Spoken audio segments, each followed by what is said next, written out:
Hello everyone, I'm the DreamTeller and I'm here to help you today. I know you use this video to fall asleep, so before that, like the video and subscribe to the channel. Also, where are you from and what time are you watching? Now get comfortable and relax. The first snowflake drifted lazily past the cabin window, a harbinger of the storm to come. I watched it disappear into the growing darkness, a knot of unease tightening in my stomach. What had started as a peaceful family getaway was about to turn into something far more sinister. We'd arrived at the cabin 3 days ago, my wife Lisa, our teenage kids Jack and Emma, and myself.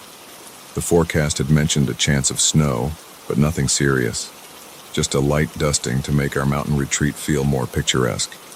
We'd stocked up on groceries, board games, and hot cocoa, ready for a week of family bonding and winter fun. The first 2 days had been idyllic. We went hiking, built snowmen, and spent evenings around the fireplace sharing stories and laughter. It felt like we were finally reconnecting after months of busy schedules and teenage mood swings pulling us apart. But as the third day dawned, things began to change. The sky grew heavy with clouds, and the wind picked up, howling around the eaves of the cabin. By mid-afternoon, the snow had started in earnest, fat flakes swirling down in a dizzying dance. At first, we were excited. More snow meant more winter wonderland to enjoy. But as the hours passed and the snowfall intensified, our excitement gave way to concern. Maybe we should think about heading back to town, Lisa suggested, peering out the window at the rapidly accumulating snow. I shook my head. The roads will be treacherous by now. We're safer staying put until it passes. Jack, ever the teenager, rolled his eyes. Relax, Mom. It's just a little snow. We've got plenty of food and the generator if the power goes out. It'll be fun. If only I'd known then how wrong he was.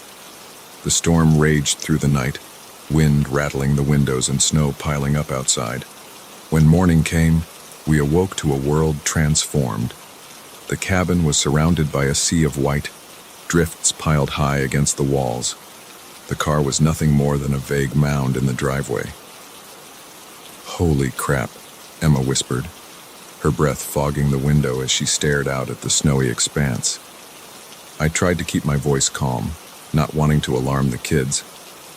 Looks like we might be stuck here for a few days. Good thing we stocked up on supplies, huh?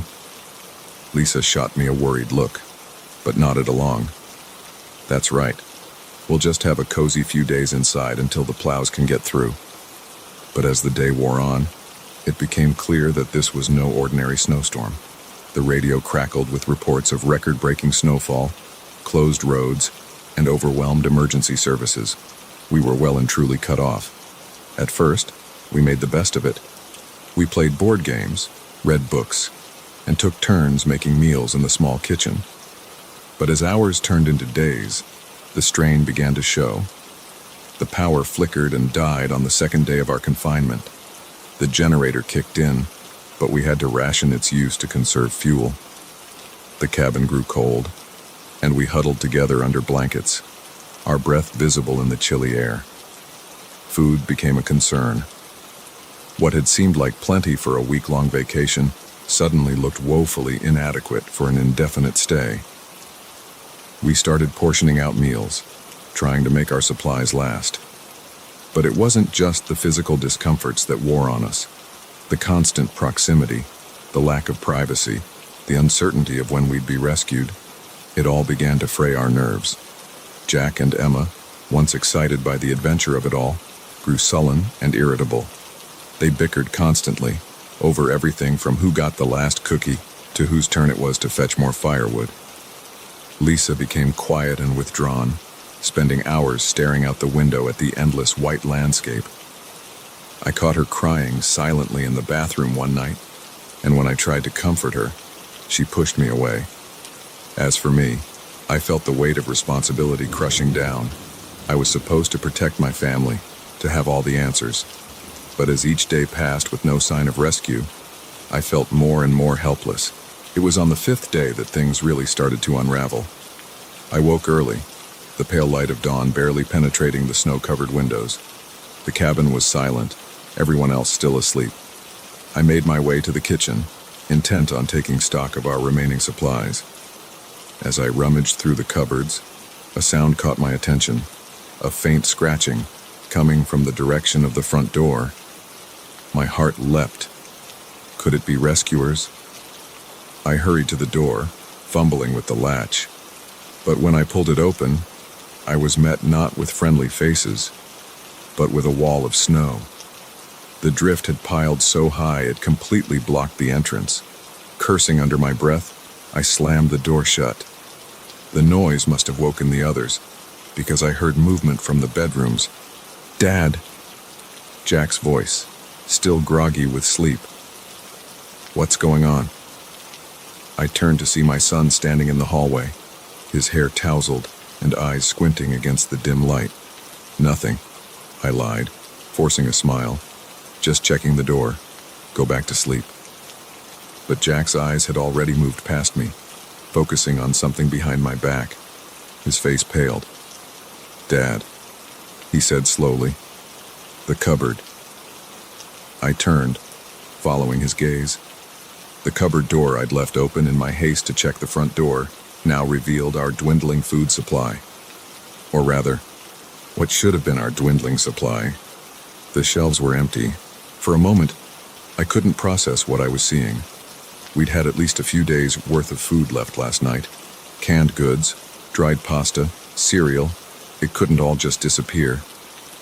"What the hell?" I muttered, moving closer to inspect the bare shelves. By now, Lisa and Emma had joined us, drawn by the commotion. "Tom," Lisa's voice was tight with barely controlled panic. "What's happening?" I turned to face my family, their worried faces illuminated by the weak morning light.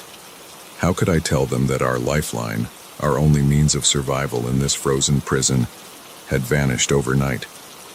"Someone's been in here," I said finally, the words tasting bitter in my mouth. "They've taken our food." The silence that followed was deafening. Then, all at once, everyone started talking. "What do you mean someone's been in here?" Emma cried. "That's impossible," Lisa said, shaking her head. "We would have heard them." But it was Jack's reaction that chilled me to the bone. He didn't say a word, just stood there with a guilty look on his face. "Jack," I said, my voice low, "do you know something about this?" He wouldn't meet my eyes. I might have taken a little extra last night. I was hungry and... "A little extra?" I exploded. "Jack, everything is gone." The argument that followed was ugly. Accusations flew, voices raised. Lisa defended Jack. Emma sided with me. The unity we'd managed to maintain over the past few days shattered like thin ice. As the shouting reached a fever pitch, a new sound cut through the chaos. A low rumble, growing louder by the second. We all fell silent, exchanging fearful glances. Then the cabin shook, snow sliding off the roof with a muffled roar. For one terrifying moment, I thought the whole structure might collapse around us. When the rumbling stopped, we were left in a silence so complete it seemed to ring in my ears. Slowly, cautiously, we made our way to the windows. The world outside had changed once again. Where before there had been an unbroken expanse of white, now great cracks snaked across the snow's surface. In some places, the ground had fallen away entirely, revealing yawning black chasms, an avalanche. We'd been so focused on our own drama, we hadn't noticed the danger building right outside our door. As we stood there, staring out at the transformed landscape, I felt a shift in the atmosphere of the cabin. The anger and accusations of moments ago seemed petty in the face of this new threat. "What do we do now?" Emma whispered, her voice small and scared. I looked at my family, Lisa's pale face, Jack's guilty eyes, Emma's trembling lips. Despite everything, despite the fear and the hunger and the uncertainty, I felt a fierce surge of love for them. "We stick together," I said firmly. "We've made it this far. We'll find a way out. And as we huddled close, the wind howling outside and dangers lurking both within and without, I knew that our real test was just beginning. The storm had trapped us here, but it was our own actions that would determine whether we survived, not just physically, but as a family. The food was gone, the snow was unstable, and we were more alone than ever. But we had each other. And in that moment, I vowed to myself that it would be enough. It had to be.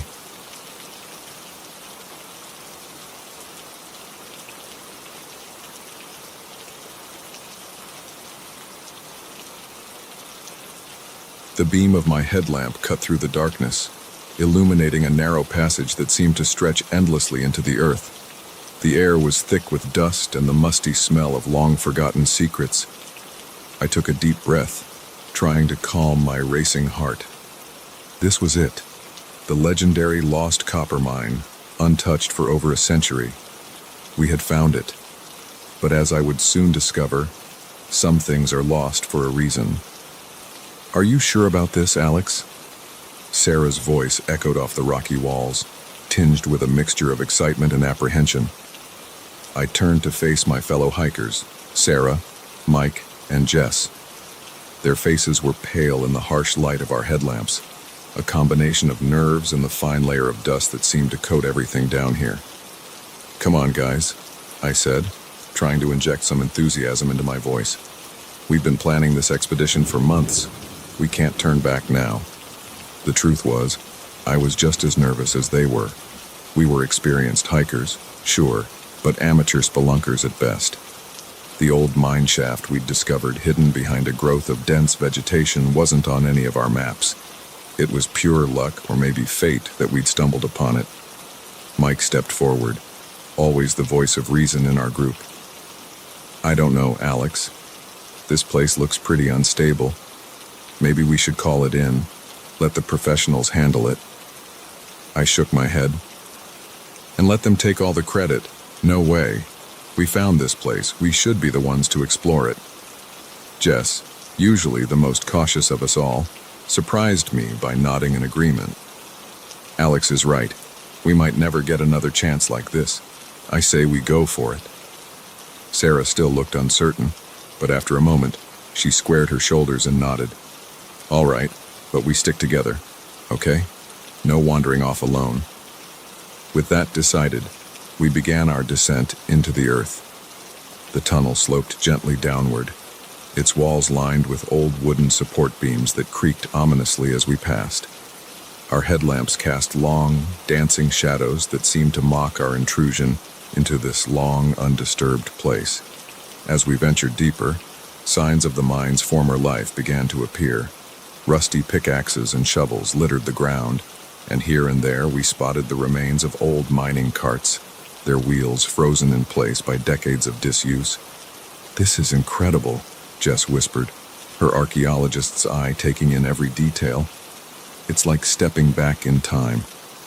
I had to agree, despite the oppressive darkness and the constant, nagging feeling that we shouldn't be here. I couldn't help but feel a thrill of excitement. We were the first people to see these sights in over 100 years.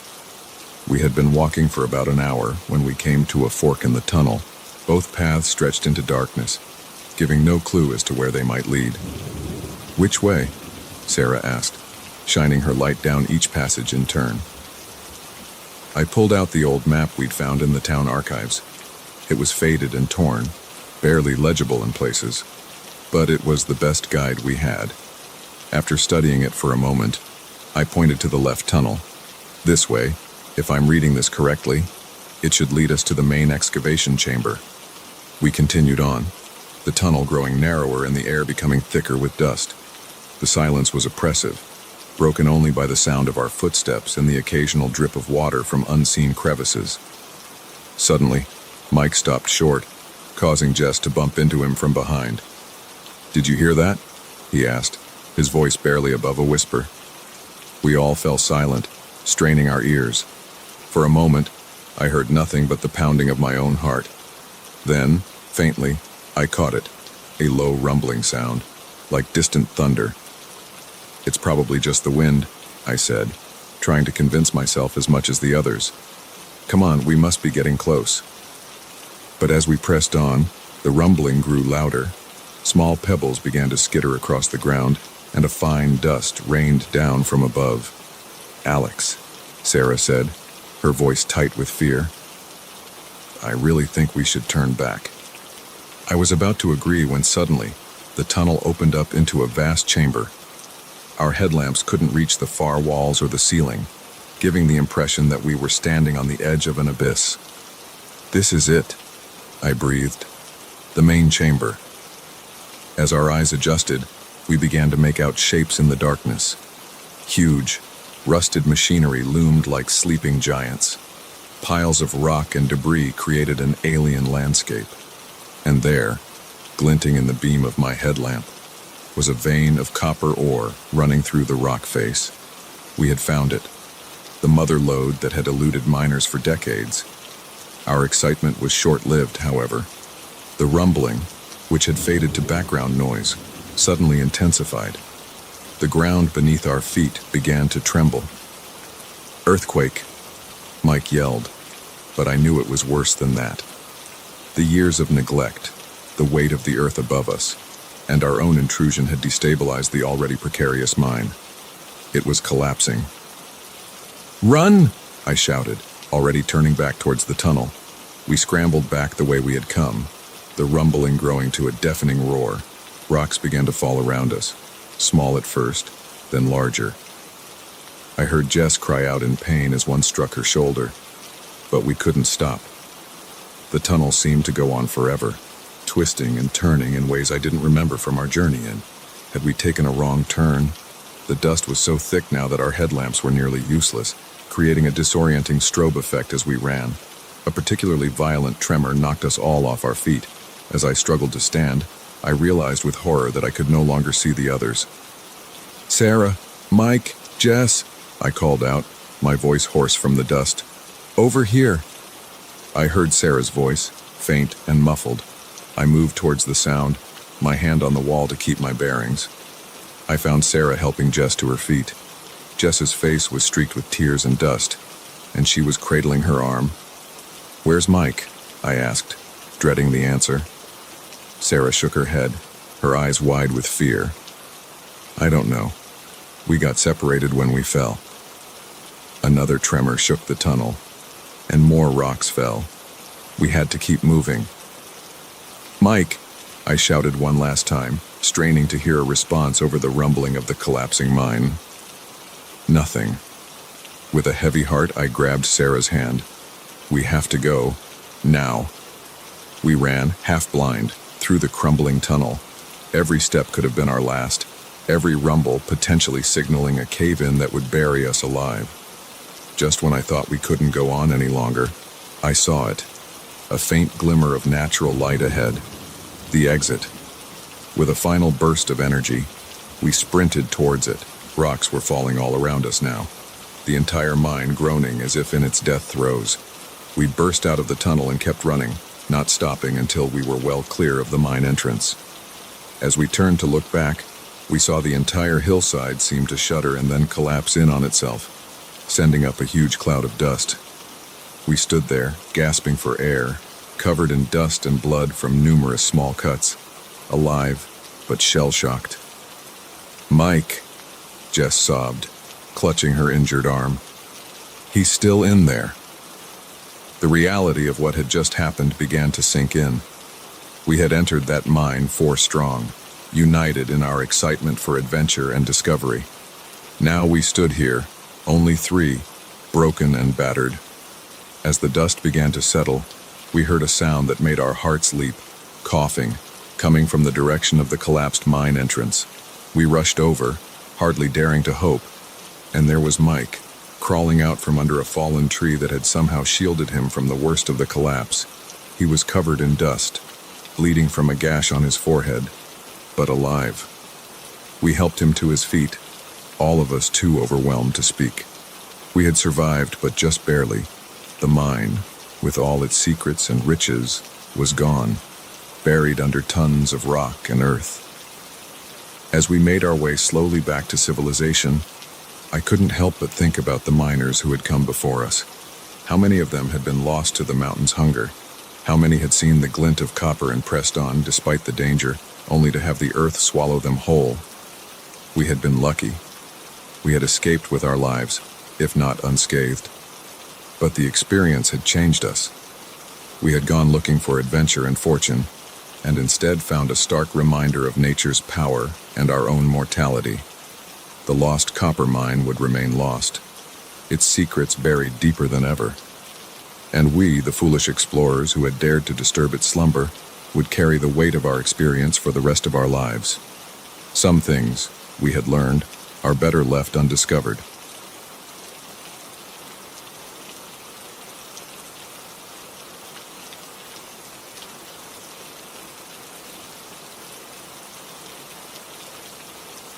The antique clock in the hallway chimed midnight, its sound echoing through the empty rooms of the sprawling Victorian mansion. I jolted awake, my heart racing, unsure if the noise I'd heard was real or just another fragment of my increasingly vivid dreams. As I lay there in the darkness, trying to calm my breathing, I heard it again, a soft thud coming from somewhere above me. I'd been house-sitting for the Hendersons for 3 days now, and until this moment, I'd managed to convince myself that the strange occurrences I'd been experiencing were just products of an overactive imagination. But now, alone in the dead of night, with that unmistakable sound coming from the supposedly empty upper floor, I couldn't deny it any longer. Something was very, very wrong in this house. The Hendersons were old family friends, and when they'd asked me to watch their place while they went on a month-long European cruise, I'd jumped at the chance. A beautiful historic home all to myself, with access to their pool and home theater, it seemed like the perfect summer gig. But from the moment I'd stepped through the front door, something had felt off. It wasn't anything I could put my finger on at first, just a general sense of unease, like I was being watched. I'd brush it off, tell myself I was just unused to being in such a big place alone. Then the little things started happening. I'd come back to rooms to find objects moved from where I'd left them. The TV would turn on by itself in the middle of the night. Once, I could have sworn I saw a shadow dart across the hallway out of the corner of my eye. But when I turned to look, nothing was there. I tried to rationalize it all away. Old houses settle, causing things to shift. The TV probably had some kind of timer I didn't know about. The shadow was just my tired mind playing tricks on me. But deep down, I knew these explanations rang hollow. Now, as I lay frozen in bed listening to the unmistakable sound of footsteps overhead, all those rationalizations crumbled away. This was real, and I needed to face it. Slowly, I eased myself out of bed, wincing as the old floorboards creaked beneath my feet. I grabbed my phone, using its flashlight to illuminate the room, as I searched for something, anything, I could use as a weapon. My eyes fell on a heavy brass candlestick on the dresser. It wasn't much, but it was better than nothing. Armed with my makeshift weapon and my phone, I crept out into the hallway. The air felt thick and oppressive, as if the very house was holding its breath in anticipation. I made my way to the stairs, each step feeling like an eternity as I strained my ears for any further sounds from above. As I reached the second-floor landing, I heard it again, a soft scraping noise, like furniture being moved, coming from the direction of the attic. My hands were shaking so badly I nearly dropped the candlestick. Every instinct screamed at me to turn and run, to get out of the house and never look back. But curiosity, that fatal human flaw, propelled me forward. The attic door loomed before me, a dark maw ready to swallow me whole. I reached out, my hand trembling, and grasped the doorknob. It was ice cold to the touch, sending a shiver down my spine. Taking a deep breath, I turned the knob and pushed the door open. The beam from my phone's flashlight swept across the attic, illuminating dusty old furniture draped in sheets, boxes piled high with forgotten memories, and cobweb-covered rafters. At first glance, everything seemed normal, but then my light fell on something that made my blood run cold. In the far corner of the attic, partially hidden behind a stack of boxes, was a rocking chair, and it was moving, creaking back and forth as if someone had just vacated it. But there was no one there. I stood frozen in the doorway, my mind refusing to process what I was seeing. The rocking slowed, then stopped altogether, leaving the attic in eerie silence. For a moment, I thought maybe I had imagined it. Then, slowly, deliberately, it began to rock again. A whimper escaped my lips, and I stumbled backward, nearly falling down the stairs in my haste to get away. I ran back to my room, slamming the door shut and wedging a chair under the doorknob for good measure. My heart was pounding so hard I thought it might burst out of my chest. I spent the rest of the night huddled in bed, jumping at every creak and groan of the old house. When dawn finally broke, I was exhausted but too wired to sleep. I needed answers. As soon as it was a reasonable hour, I called Mrs. Henderson.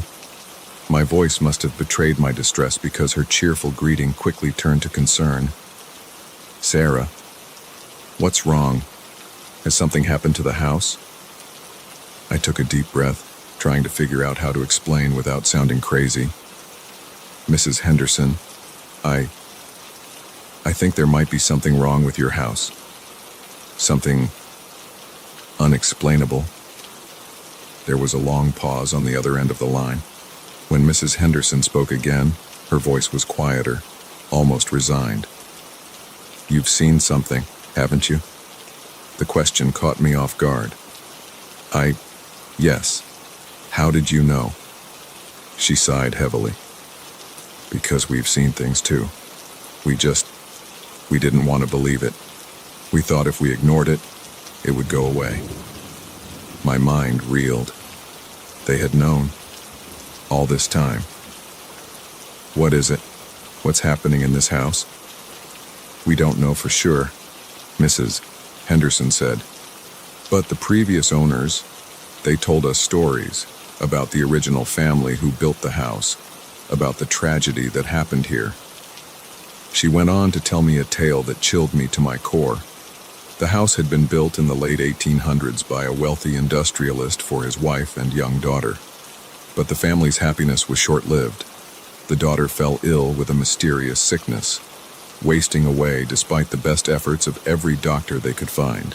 In his desperation to save his child, the father turned to darker methods. He began dabbling in the occult, performing rituals in the attic in a misguided attempt to cure his daughter. But instead of saving her, he opened a door to something that should have remained closed. The daughter died, and in his grief, the father took his own life. The mother, driven mad by the loss and the things she had seen, spent the rest of her days in an asylum. The house stood empty for years, gaining a reputation as a place of ill fortune. "We didn't want to believe it," Mrs. Henderson finished.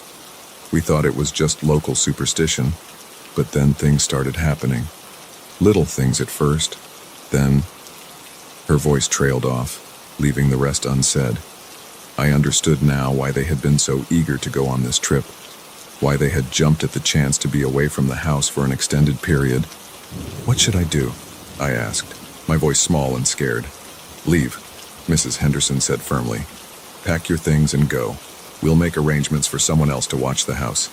I'm so sorry we put you in this situation, Sarah. We should have warned you."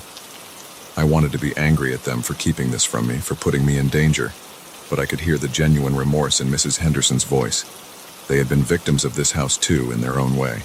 After hanging up, I wasted no time in packing my things. As I moved through the house, gathering my belongings, I could feel eyes on me. The air seemed to thicken, as if the house knew I was trying to leave and was attempting to hold me back. Just as I was about to walk out the front door, I heard it again, that soft thud from upstairs. Against my better judgment, I turned to look up the stairs. There, at the top, I saw a figure. A small, pale girl in an old-fashioned dress, her eyes sad and pleading. She raised a hand, as if reaching out to me, and then vanished. I ran. I ran until I reached my car, threw my bags in the back, and peeled out of the driveway. As I sped away, I glanced in the rearview mirror. The house stood silent and imposing, its windows like dark eyes watching me go. And there, in the attic window, I could have sworn I saw the girl again, her small hand pressed against the glass. I never went back to that house. The Hendersons sold it soon after, moving across the country to escape its influence. Sometimes, late at night, I still dream of that attic, of the rocking chair moving on its own, of the sad-eyed girl reaching out to me. And I wonder, not for the first time, if leaving was really an escape, or if some small part of that house came with me, a shadow that will follow me for the rest of my days.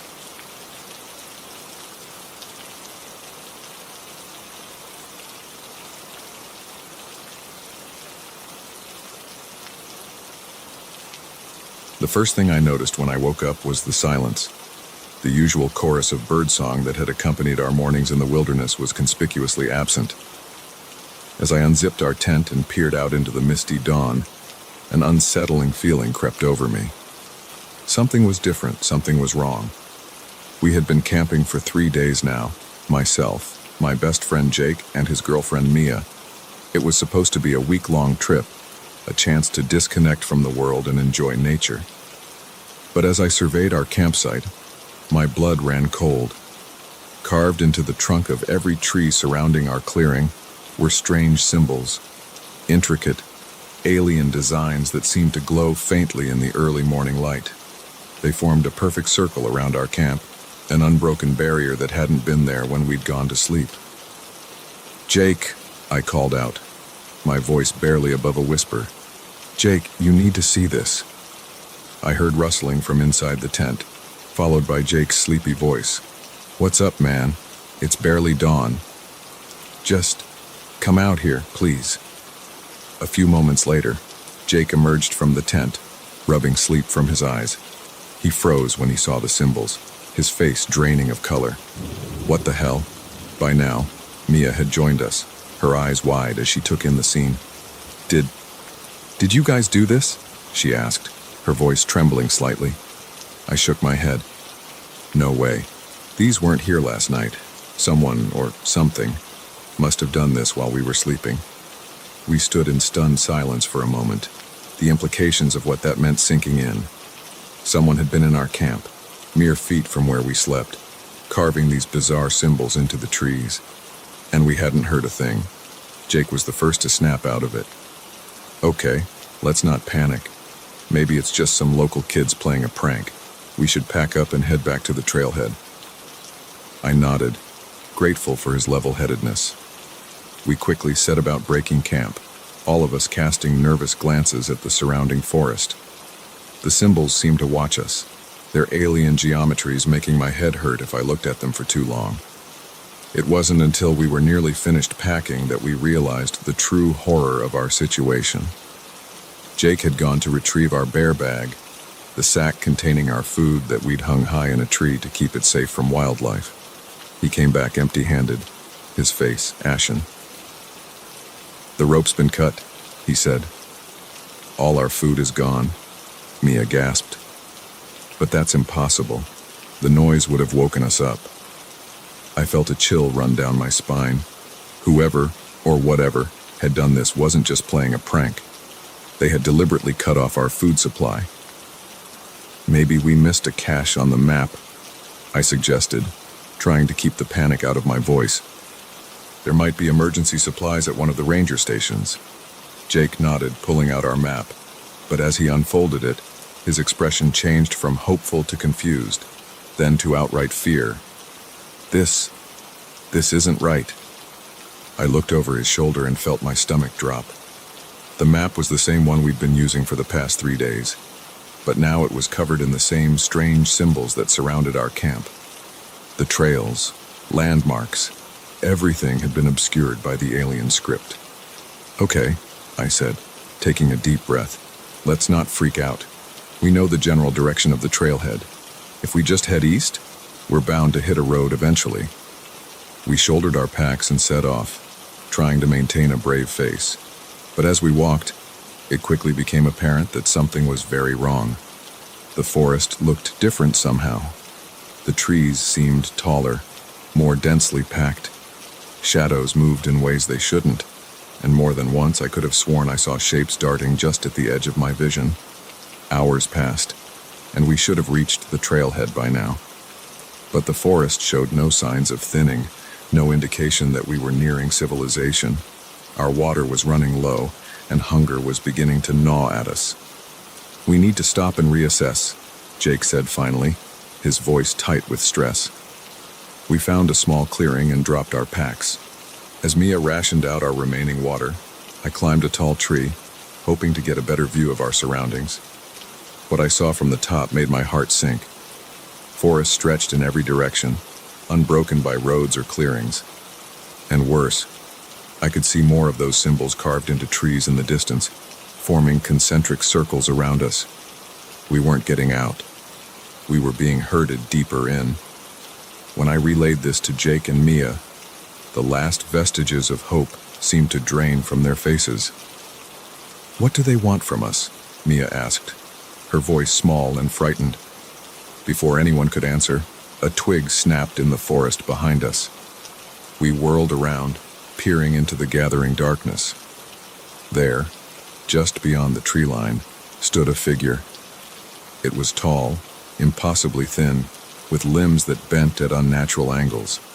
Its skin seemed to shift and ripple, like static on an old TV. And carved into its flesh were the same symbols that surrounded us. We ran. Blind panic propelled us through the forest, branches whipping at our faces, roots threatening to trip us at every step. I could hear something moving behind us, keeping pace but never quite catching up. Night fell quickly, plunging the forest into an inky blackness that our flashlights could barely penetrate. We ran until our legs gave out, collapsing in a small hollow formed by the roots of a massive tree. As we lay there, gasping for breath, reality began to set in. We were lost in a forest that defied logic, being hunted by something beyond our understanding, with no food and dwindling water. The gravity of our situation hit me like a physical blow. "What do we do now?" Mia whispered, clutching Jake's hand. I opened my mouth to respond, but no words came out. What could I say? That we were going to be okay? That we'd find a way out? Any reassurance would have rung hollow in the face of our impossible situation. A sound cut through the night, a low, melodic humming that seemed to come from everywhere and nowhere at once. The air around us began to shimmer, and those damned symbols appeared again, floating in the air like holographic projections. "Oh God," Jake breathed. "They're coming." The humming grew louder, and with it came a pressure in my head, like something was trying to push its way into my mind. I saw Jake and Mia clutching their heads, their faces contorted in pain. Images began to flash before my eyes. Vast, impossible structures on alien worlds. Creatures that defied description moving through dimensions I couldn't comprehend. And through it all, those symbols, pulsing and shifting, trying to convey some meaning just beyond my grasp. I don't know how long we lay there, assaulted by visions of things no human was meant to see. It could have been minutes or hours, but eventually, mercifully, it stopped. When I opened my eyes, the forest was gone. We were lying on cold, smooth stone in a vast chamber that seemed to stretch into infinity. The walls, floor, and ceiling were covered in those now familiar symbols, glowing with an inner light, and we weren't alone. Surrounding us were the creatures, dozens of them, their bodies twisting and shifting in ways that hurt to look at. They made no move towards us, simply watched with eyes that weren't eyes. One of them stepped forward, its form solidifying into something almost, but not quite, human. When it spoke, the words appeared in my mind rather than being heard. "You have been chosen," it said, "to witness, to understand, to become." I wanted to scream, to run, to wake up from this nightmare, but I was frozen in place, my body no longer under my control. "Your world is but one of many," the creature continued. "Your reality, a thin veil easily pierced. We are the watchers, the keepers of gates, and you shall join us." As it spoke, I felt my body begin to change. My skin rippled and shifted, new appendages sprouting where none should be. I tried to scream, but my mouth was no longer a mouth. The last thing I saw before my vision changed forever was Jake and Mia, undergoing the same horrific transformation. Then everything shifted, and I was seeing, feeling, experiencing reality in a way I could never have imagined. We had entered the forest as humans. We would leave it as something else entirely. The Watchers had chosen us, and in doing so, had erased our humanity forever. In the world we left behind, 3 more hikers would go missing in those woods. Search parties would find nothing but strange symbols carved into trees, and the forest would wait, patient and hungry, for its next victims. For we were the Watchers now, and the hunt would go on.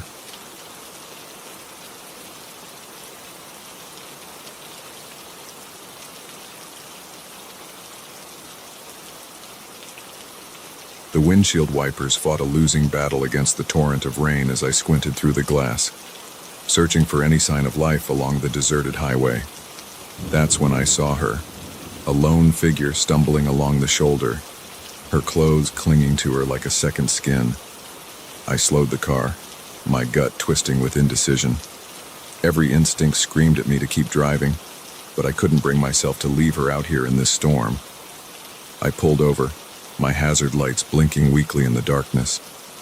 As I rolled down the window, she approached, her face hidden beneath a curtain of wet hair. "Are you okay?" I called out, having to raise my voice over the pounding rain. "Do you need a ride?" She looked up then, and I felt a chill that had nothing to do with the weather. Her eyes were wild, desperate, and there was a smear of something dark across her cheek that I prayed was just mud.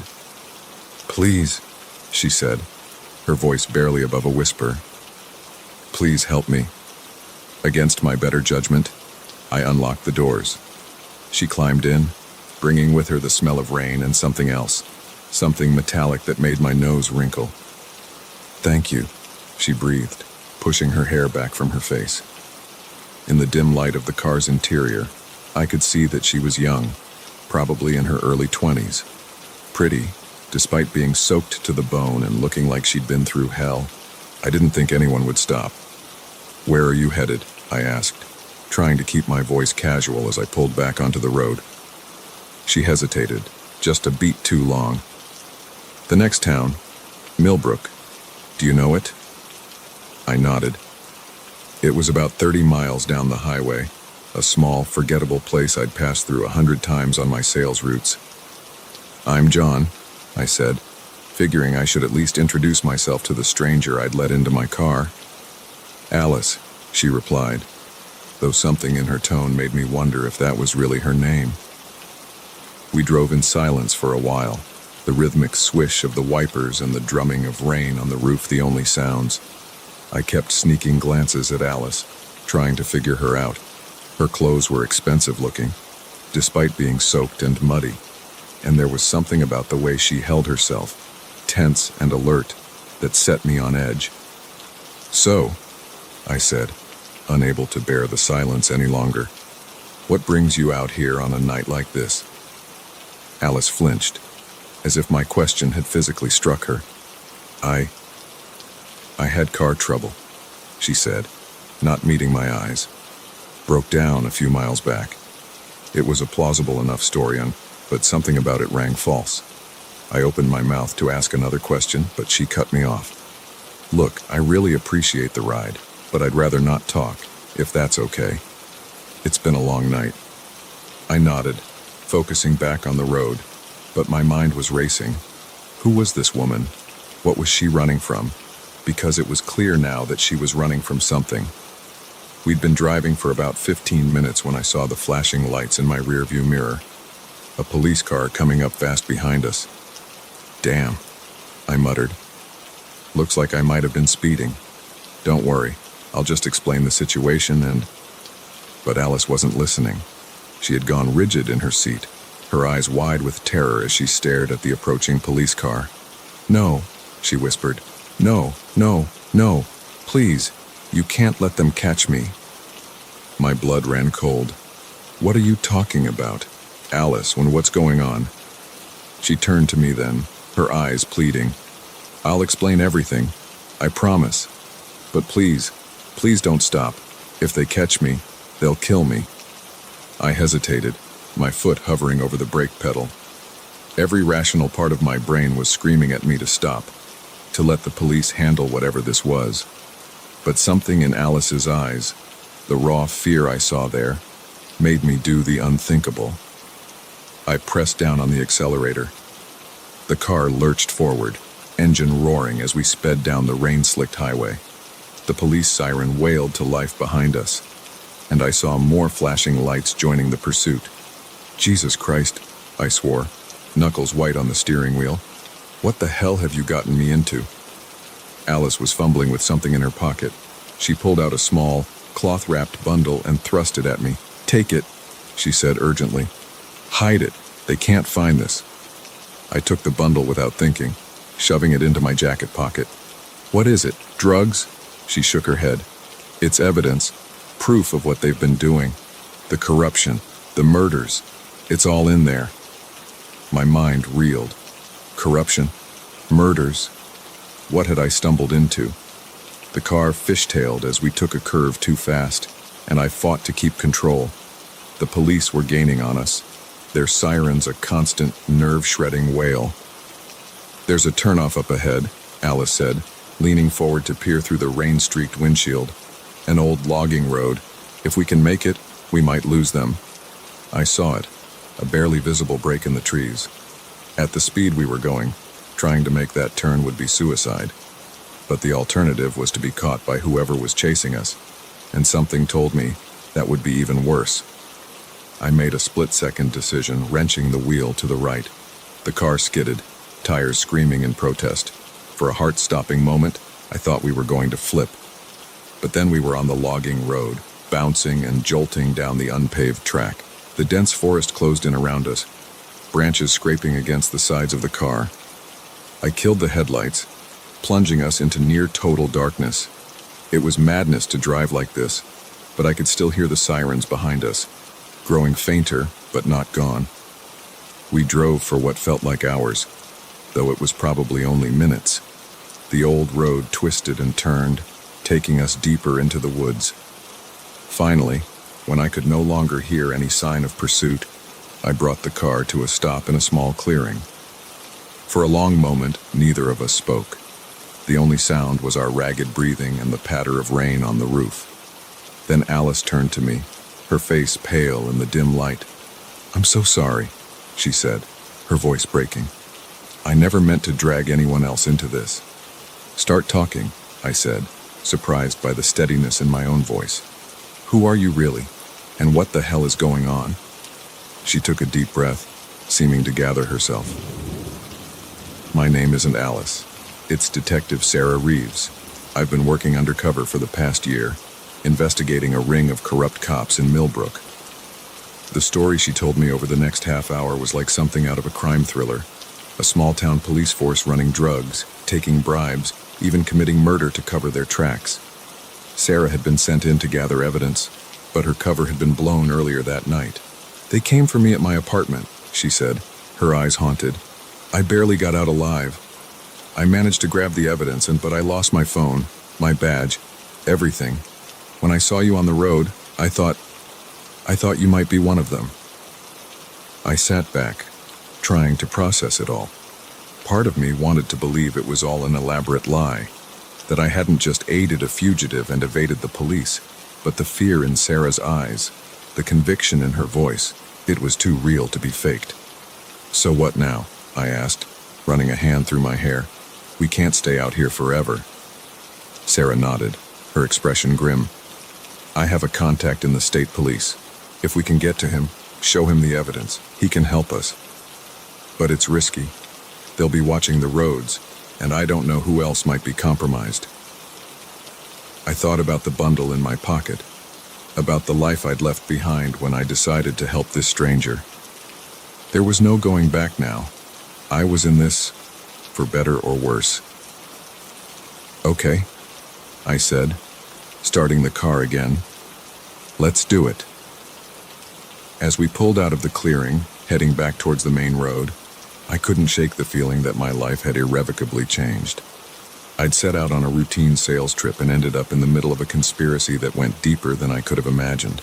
But as I glanced at Sarah, her face set with determination, I knew I'd made the right choice. Whatever came next, whatever dangers we faced, we'd face them together. The night was far from over, and our story was just beginning.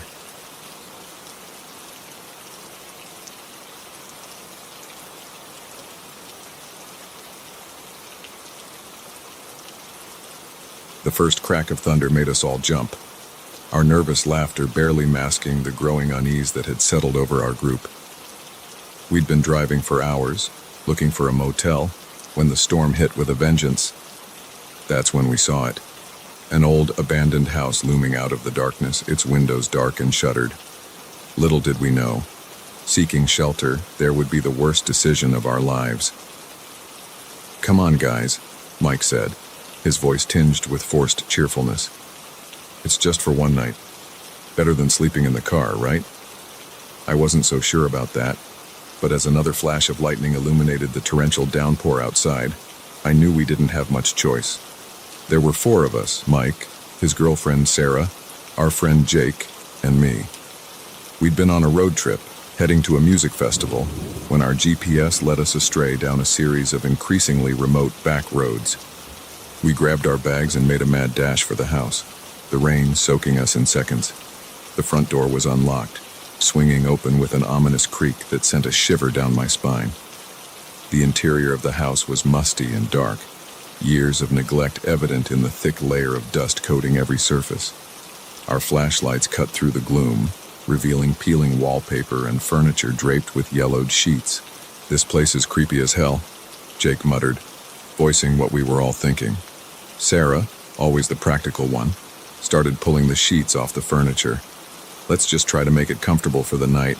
We'll leave first thing in the morning." We set about making a makeshift camp in what must have once been the living room. Mike got a fire going in the old fireplace, the warmth and light helping to dispel some of the house's oppressive atmosphere. As we huddled around the fire, drying our clothes and sharing the meager snacks we had left, I almost started to feel okay about our situation. That's when we heard it, the unmistakable sound of a car engine, growing louder as it approached the house. We all froze, exchanging wide-eyed glances. Who else would be out here, in the middle of nowhere, on a night like this? "Maybe it's the owners," Sarah whispered, but the tremor in her voice betrayed her doubt. The car came to a stop outside, its headlights casting long shadows through the cracks in the boarded-up windows. We heard car doors slam, then voices, men's voices, low and urgent. Mike quickly doused the fire, plunging us into darkness. We huddled together, hardly daring to breathe as footsteps approached the front door. The door burst open, and 3 men entered, their hulking silhouettes filling the doorway. They were carrying something, large duffel bags that clinked metallically as they moved. "Coast is clear," one of them growled. "Let's get this stuff hidden and get out of here." They moved further into the house, apparently heading for the back rooms. As soon as they were out of sight, Mike grabbed my arm. "We need to get out of here," he hissed. "Now." But as we started to gather our things, we heard the men returning. There was nowhere to run, nowhere to hide. We were trapped. The beam of a flashlight swept across the room, catching us in its glare. For a moment, everyone froze. "What the hell?" one of the men shouted. "Who are you?" Mike stepped forward, his hands raised placatingly. "We're just travelers, got caught in the storm. We didn't mean to intrude." He was cut off by the sound of a gun being cocked. "Shut up," the man snarled. "You shouldn't be here." My heart was pounding so hard I thought it might burst out of my chest. I could feel Sarah trembling beside me, hear Jake's ragged breathing. "Look," Mike tried again, his voice admirably steady. "We don't want any trouble. We'll leave right now and forget we ever saw you." The men exchanged glances, a silent communication passing between them. Finally, the one who seemed to be in charge spoke. "Can't let you do that." he said, his voice cold, and you've seen too much. It was at that moment that I noticed something that made my blood run cold. One of the duffel bags had fallen open, spilling its contents onto the floor. Even in the dim light, I could see the glint of gold bars. We'd stumbled into the aftermath of a heist. What followed was a nightmare of fear and tension. The men, who we came to know as Vince, Eddie, and Carl, held us at gunpoint while they argued about what to do with us. It became clear that Vince, the leader, was in favor of permanent solutions, while Eddie seemed reluctant to add murder to their list of crimes. They tied us up and locked us in one of the back rooms, a musty old bedroom with a single, rain-lashed window. As soon as the door closed behind them, we started working on our bonds. "We need to get out of here," Sarah whispered, her voice thick with unshed tears. "They're going to kill us." "We don't know that," I said, trying to sound more confident than I felt. "Maybe they'll just leave us here." Jake snorted. "Yeah, right. You heard them. We're loose ends." I couldn't argue with that. The reality of our situation was starting to sink in, and panic clawed at my throat. We were miles from anywhere, in the middle of a storm, being held captive by armed robbers who were discussing whether or not to kill us. It was like something out of a bad movie, except this was terrifyingly real. Hours passed, marked only by the occasional rumble of thunder and the hushed voices of our captors filtering through the thin walls. We took turns working at our bonds, our wrists raw and bleeding from the effort. It was nearly dawn when I finally felt my ropes give way. Moving as quietly as I could, I untied the others. We were free, but we were far from safe. "What's the plan?" Jake whispered, rubbing his chafed wrists. I peered out the window. The storm had passed, leaving behind a gray, misty morning. "We make a run for it," I said. "The car's still out front. If we can reach it..." I was cut off by the sound of approaching footsteps. We barely had time to resume our positions, pretending to still be tied up, before the door swung open. It was Eddie, alone. He looked pale and nervous, his eyes darting around the room. "Listen," he said, his voice low and urgent. "I'm not like them. I never signed up for this. I'm going to help you get out of here." We exchanged skeptical glances. Could we trust him? Did we have a choice? Eddie quickly untied our fake bonds, explaining in hushed tones that Vince and Carl were asleep.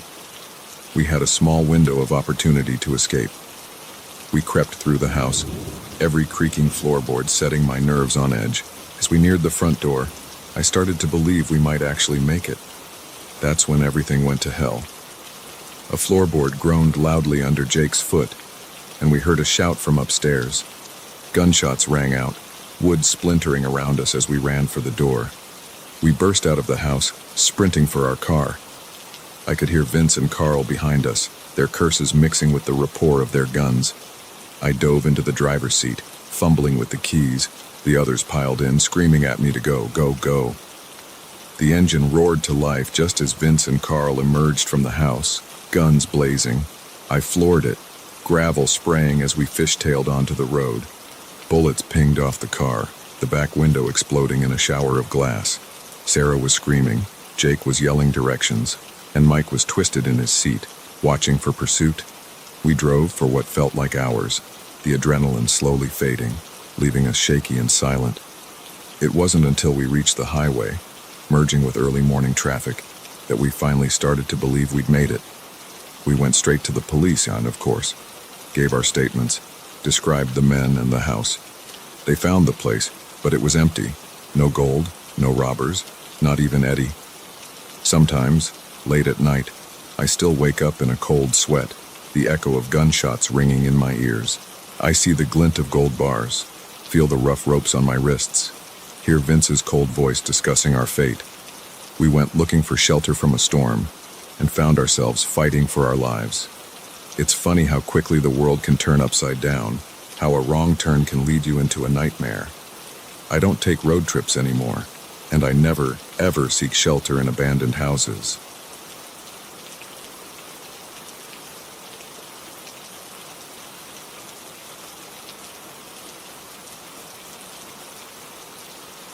The wheel jerked violently in my hands as the car hit another deep rut, sending a spray of mud across the windshield. I cursed under my breath, squinting through the rain-streaked glass at the barely visible road ahead. This shortcut was turning out to be anything but and as the sky darkened with the approaching night, I was beginning to regret my decision to venture off the main highway. I'd been driving for hours, trying to make it to my sister's wedding rehearsal dinner. The storm had slowed me down considerably, and in a moment of frustration, I'd followed my GPS's suggestion of a quicker route through the back roads. Now, as my car struggled through the muddy track that barely qualified as a road, I was painfully aware of how foolish that decision had been. The car lurched again, and this time I felt something give way underneath. The engine sputtered and died, leaving me stranded in the middle of nowhere as rain pounded relentlessly on the roof. No, I muttered, turning the key in the ignition. The engine whined but refused to start. I slumped back in my seat, the reality of my situation sinking in. I was stuck on an unfamiliar road, in the middle of a storm, with no cell service. The rehearsal dinner was definitely out of the question now. I was contemplating my limited options when a flash of light caught my eye. Headlights, approaching from behind. Relief washed over me. Maybe this good Samaritan could help me get back on the road, or at least to a place where I could call for a tow truck. The vehicle, an old pickup truck, pulled up beside me. The driver's side window rolled down, revealing a man in his 50s. His weather-beaten face creased with concern. "Having some trouble there?" he called out over the sound of the rain. I nodded, grateful for the potential help. "Yeah, I think I hit something. The car just died on me." He peered past me at my car, then back at the road ahead. "This stretch can be tricky if you don't know it. Tell you what, why don't I give you a tow to my place? It's just up the road a bit. Got a phone you can use and you can wait out this storm." Every stranger danger warning I'd ever heard flashed through my mind, but as another crack of thunder shook the sky, I realized I didn't have many options. I was already soaked from my brief attempt to check under the hood, and the thought of spending the night in my car was far from appealing. "That would be great. Thank you," I said, trying to sound more confident than I felt. The man introduced himself as Earl as he helped me hook up my car to his truck. His manner was friendly, almost overly so, but I chalked it up to small-town hospitality. As we set off down the muddy road, Earl kept up a steady stream of chatter, asking about where I was from and where I was headed. "A wedding, huh?" he said when I mentioned my sister. "Well, ain't that nice? Family's important, you know. Nothing more important than family." There was something in the way he said it that made me uneasy, but I brushed the feeling aside. We drove for what seemed like much longer than the just up the road Earl had mentioned. The rain had tapered off, but the sky was now pitch black, making it impossible to get my bearings. Finally, we turned onto a narrow driveway, coming to a stop in front of a large farmhouse. The paint was peeling and the porch sagged, but warm light spilled from the windows, a beacon in the darkness. "Home, sweet home," Earl said, killing the engine. "Let's get you inside and dried off." As we approached the house, the front door swung open.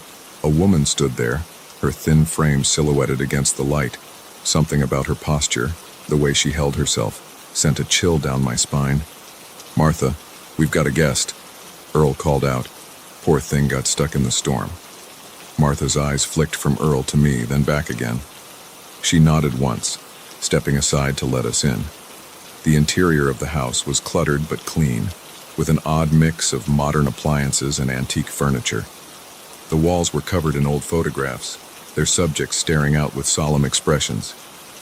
"You must be freezing," Martha said, her voice surprisingly soft. "Why don't you go get changed? I've got some old clothes that might fit you." Before I could protest, she was ushering me up a narrow staircase.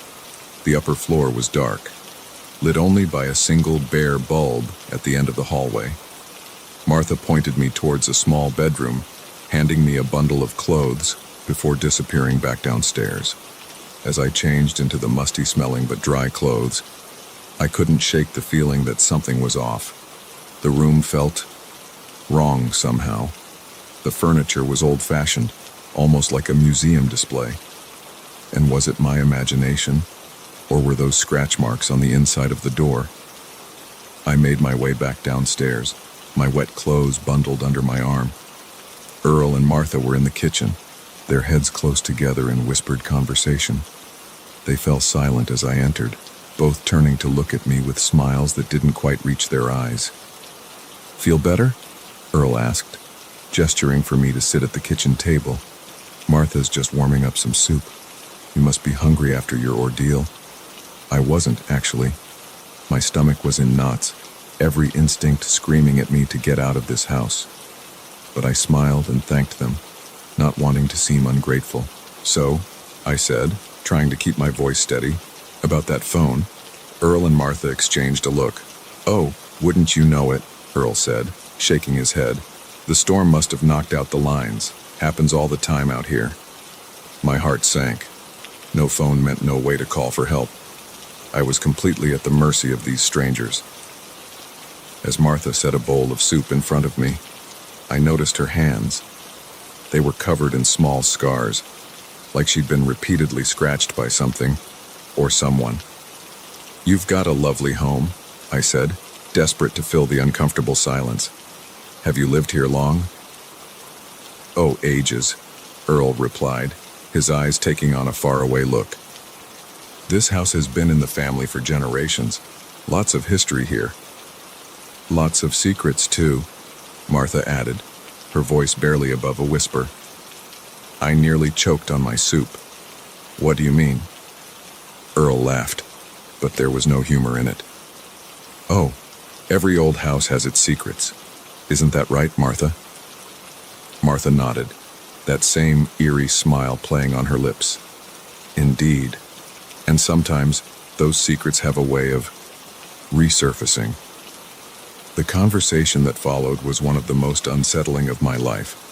Earl and Martha spoke of the house's history, of family members long dead, in a way that made it sound as if they were still present. They referred to events from the distant past as if they had happened yesterday. As the night wore on, my unease grew. I made excuses about being tired, hoping they would show me to a guest room, but Earl insisted I stay up, regaling me with more stories about the house and its inhabitants. It was well past midnight when I heard it, a thump from upstairs, followed by the unmistakable sound of footsteps. I froze, my eyes darting to Earl and Martha. They showed no reaction, continuing their conversation as if nothing had happened. "Did you hear that?" I asked, my voice shaking. Earl cocked his head, feigning confusion. "Hear what?" "That noise, from upstairs. It sounded like—" "Oh, that's just the house settling," Martha interrupted, her tone dismissive. "These old places make all sorts of noises." But I knew what I'd heard, and as the night progressed, the noises continued. Creaks, thumps, and once, what sounded horribly like a muffled scream. By the time Earl finally showed me to a guest room, I was a nervous wreck. The room was small and stuffy, with a narrow bed pushed up against the wall. As Earl bid me good night, I noticed him locking the door from the outside. Sleep was impossible. I lay in the dark, every creak of the house setting my nerves on edge. The photographs on the walls seemed to watch me, their eyes following my every move. As dawn broke, I made a decision. I had to get out of this house, car or no car. I quietly gathered my things and tried the door. To my surprise, it was unlocked. The house was silent as I crept downstairs. I had just reached the front door when a floorboard creaked behind me. I spun around to find Earl standing there, a sad smile on his face. "Leaving so soon?" he asked. "But you haven't met the rest of the family yet?" As if on cue, figures began to emerge from the shadows. Men and women in outdated clothes, their faces pale and gaunt. With a jolt of horror, I recognized them from the photographs. I ran, out the door, down the driveway, not daring to look back. I ran until my lungs burned and my legs felt like jelly. When I finally stopped, the house was nowhere in sight. It took hours of walking before I reached a main road, where a kindly truck driver gave me a ride to the nearest town. I reported my experience to the local police, but they just shook their heads. There was no record of an Earl or Martha living in the area, and no farmhouse matching my description. Sometimes, late at night, I still hear those footsteps, still see those ghostly figures emerging from the shadows. And I wonder about that house, standing alone in the darkness, waiting for its next unsuspecting guest.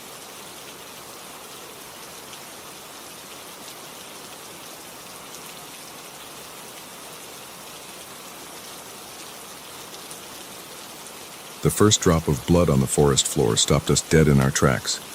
It was vivid against the dark earth, a stark reminder that we were no longer alone in these woods. What had started as a leisurely hike had suddenly turned into something far more sinister, and the weight of our discovery hung heavy in the air between us. I'd known Jake and Sarah since college, and we'd made it a tradition to go on an annual camping trip together. This year, we'd chosen a remote trail in the Adirondacks, eager to escape the chaos of city life and reconnect with nature. The first 2 days had been idyllic: crisp mountain air, stunning vistas, and the kind of easy camaraderie that comes from years of friendship. But on the third day, everything changed. We'd veered off the main trail, following a barely visible path that promised a shortcut to a secluded waterfall. That's when Sarah spotted it, a single, perfectly round drop of blood on a fallen leaf. "Guys," she said, her voice barely above a whisper. "Look at this." Jake and I crowded around, peering at the leaf. "It's probably just from an animal," I said, trying to sound more confident than I felt. "Maybe a deer that got scratched by a branch." But even as I said it, I knew it wasn't true. The blood was fresh, still glistening in the dappled sunlight that filtered through the canopy above. Jake knelt down, examining the ground around the leaf. "There's more," he said, pointing to a faint trail of droplets leading deeper into the forest. "It looks like whatever it is, it's heading that way." We exchanged uneasy glances. The smart thing to do would be to turn back, to pretend we hadn't seen anything and continue on our planned route. But curiosity, that fatal human flaw, got the better of us. "We should check it out," Sarah said, her eyes bright with a mix of fear and excitement. "What if someone's hurt and needs help?" I wanted to argue, to point out all the reasons why following a mysterious blood trail in the middle of nowhere was a terrible idea. But I could see the determination in Sarah's face, and then I knew Jake would side with her. So, against my better judgment, I nodded. We followed the trail of blood, moving as quietly as we could through the underbrush. The drops became more frequent, larger, forming a clear path through the forest. The air felt thicker somehow, charged with an energy that made the hair on the back of my neck stand up. After about 10 minutes of walking, we came to a small clearing. What we saw there made my blood run cold. In the center of the clearing was a deer carcass, freshly killed and partially butchered. But this was no ordinary hunter's kill. The animal had been arranged in a deliberate pattern, its limbs splayed out in unnatural angles. Around it, drawn in what could only be the deer's blood, were strange symbols I didn't recognize. "What the hell?" Jake breathed, his face pale. Sarah had her hand over her mouth, her eyes wide with horror. "We need to go," she whispered. "Now." But before we could move, a twig snapped somewhere behind us. We whirled around, hearts pounding, to see a figure step out from behind a tree. It was a man, tall and gaunt, with wild eyes and matted hair. He was dressed in tattered clothes that might once have been hunting gear, and in his hand he held a wicked-looking knife, its blade dark with blood. "Well, well," he said, his voice a raspy growl.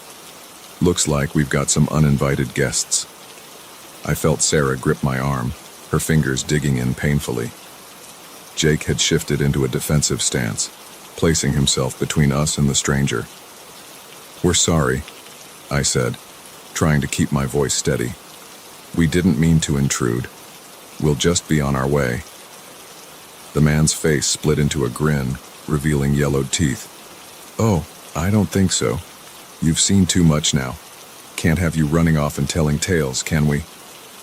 As he spoke, more figures emerged from the trees around us. 3, 4, 5 of them, all with the same wild look, all armed. We were surrounded. What followed was a nightmare of fear and desperation. We ran, crashing through the underbrush with no regard for stealth or direction. All that mattered was getting away from those men and their mad rituals. I could hear them behind us, their shouts and the crashing of their pursuit spurring us on. My lungs burned, and branches whipped at my face, but I didn't dare slow down. We burst out of the tree line onto a rocky outcropping overlooking a steep ravine. The drop was easily 100 feet, with a rushing river at the bottom. We skidded to a halt at the edge, trapped between the cliff and our pursuers. "What do we do?" Sarah gasped, her eyes wild with panic.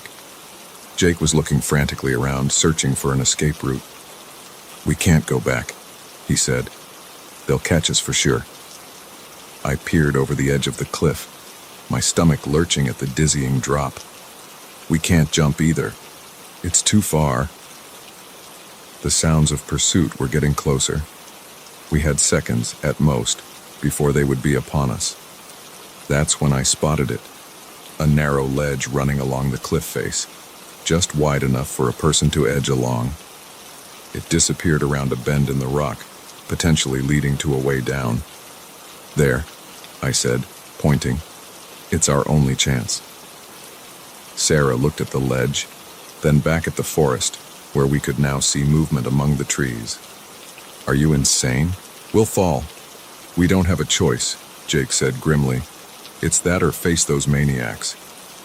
With no time left to argue, we began to edge our way along the ledge. The rock was slick with spray from the river below, making each step treacherous. I went first, then Sarah, with Jake bringing up the rear. We had made it about halfway around the bend when our pursuers burst out of the forest. Their shouts of anger turned to howls of frustration when they saw us on the ledge. "Keep going," I called back to the others. "Don't stop, don't look down." But even as I said it, I heard a scream. Sarah had slipped, her foot skidding on the wet rock. She teetered on the edge for a heart-stopping moment before Jake grabbed her, hauling her back against the cliff face. The men on the cliff top were getting bolder. One of them had produced a rifle and was taking aim. The crack of gunfire echoed off the rocks, and chips of stone exploded inches from my head. "Move!" Jake yelled, pushing Sarah ahead of him. "Go! Go! Go!" We scrambled along the ledge, bullets pinging off the rock around us. Just when I thought we couldn't go any further, the ledge widened, revealing a narrow path leading down the cliff face. We half ran, half slid down the path, loose rocks skittering away under our feet. The shouts from above grew fainter as we descended, until finally, mercifully, we reached the bottom of the ravine. Without pausing to catch our breath, we plunged into the icy river. The current was strong, threatening to sweep us away, but we fought against it, struggling towards the far bank. By the time we dragged ourselves out of the water on the other side, there was no sign of our pursuers. We collapsed on the rocky shore, gasping for air, our bodies shaking with cold and adrenaline. "Do you think we lost them?" Sarah asked between chattering teeth. Jake nodded, scanning the cliff top. "I think so. No way they could follow us down here." As the immediate danger passed, the reality of our situation began to sink in. We were miles from our campsite, soaking wet, with no supplies and no idea where we were. And somewhere out there, a group of murderous cultists was probably still looking for us. "We need to find help," I said, struggling to my feet. "A ranger station, a town, anything." We set off along the riverbank, exhausted but driven by the need to put as much distance between us and that clearing as possible. It was nearly dark by the time we stumbled upon a road, and another hour before a passing truck stopped to help us. The local police were skeptical of our story, but a search of the area where we'd been camping turned up evidence that corroborated our account. They found the remains of several animals arranged in ritualistic patterns, along with signs of a long-term camp hidden deep in the woods. But of the men who had chased us, there was no sign. They had vanished back into the forest, leaving behind only the chilling memory of their mad eyes and bloody knives. We never went camping again after that.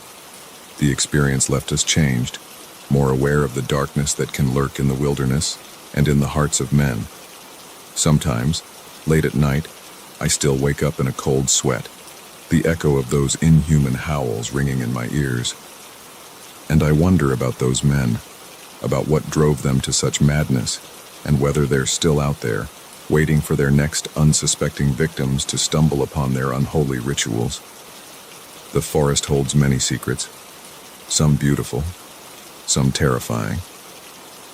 We were lucky to escape with our lives, but the scars of that day will stay with us forever.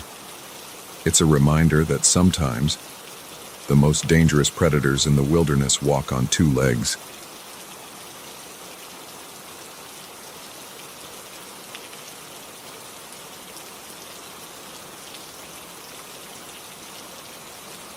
The first thing I noticed about him was the blood.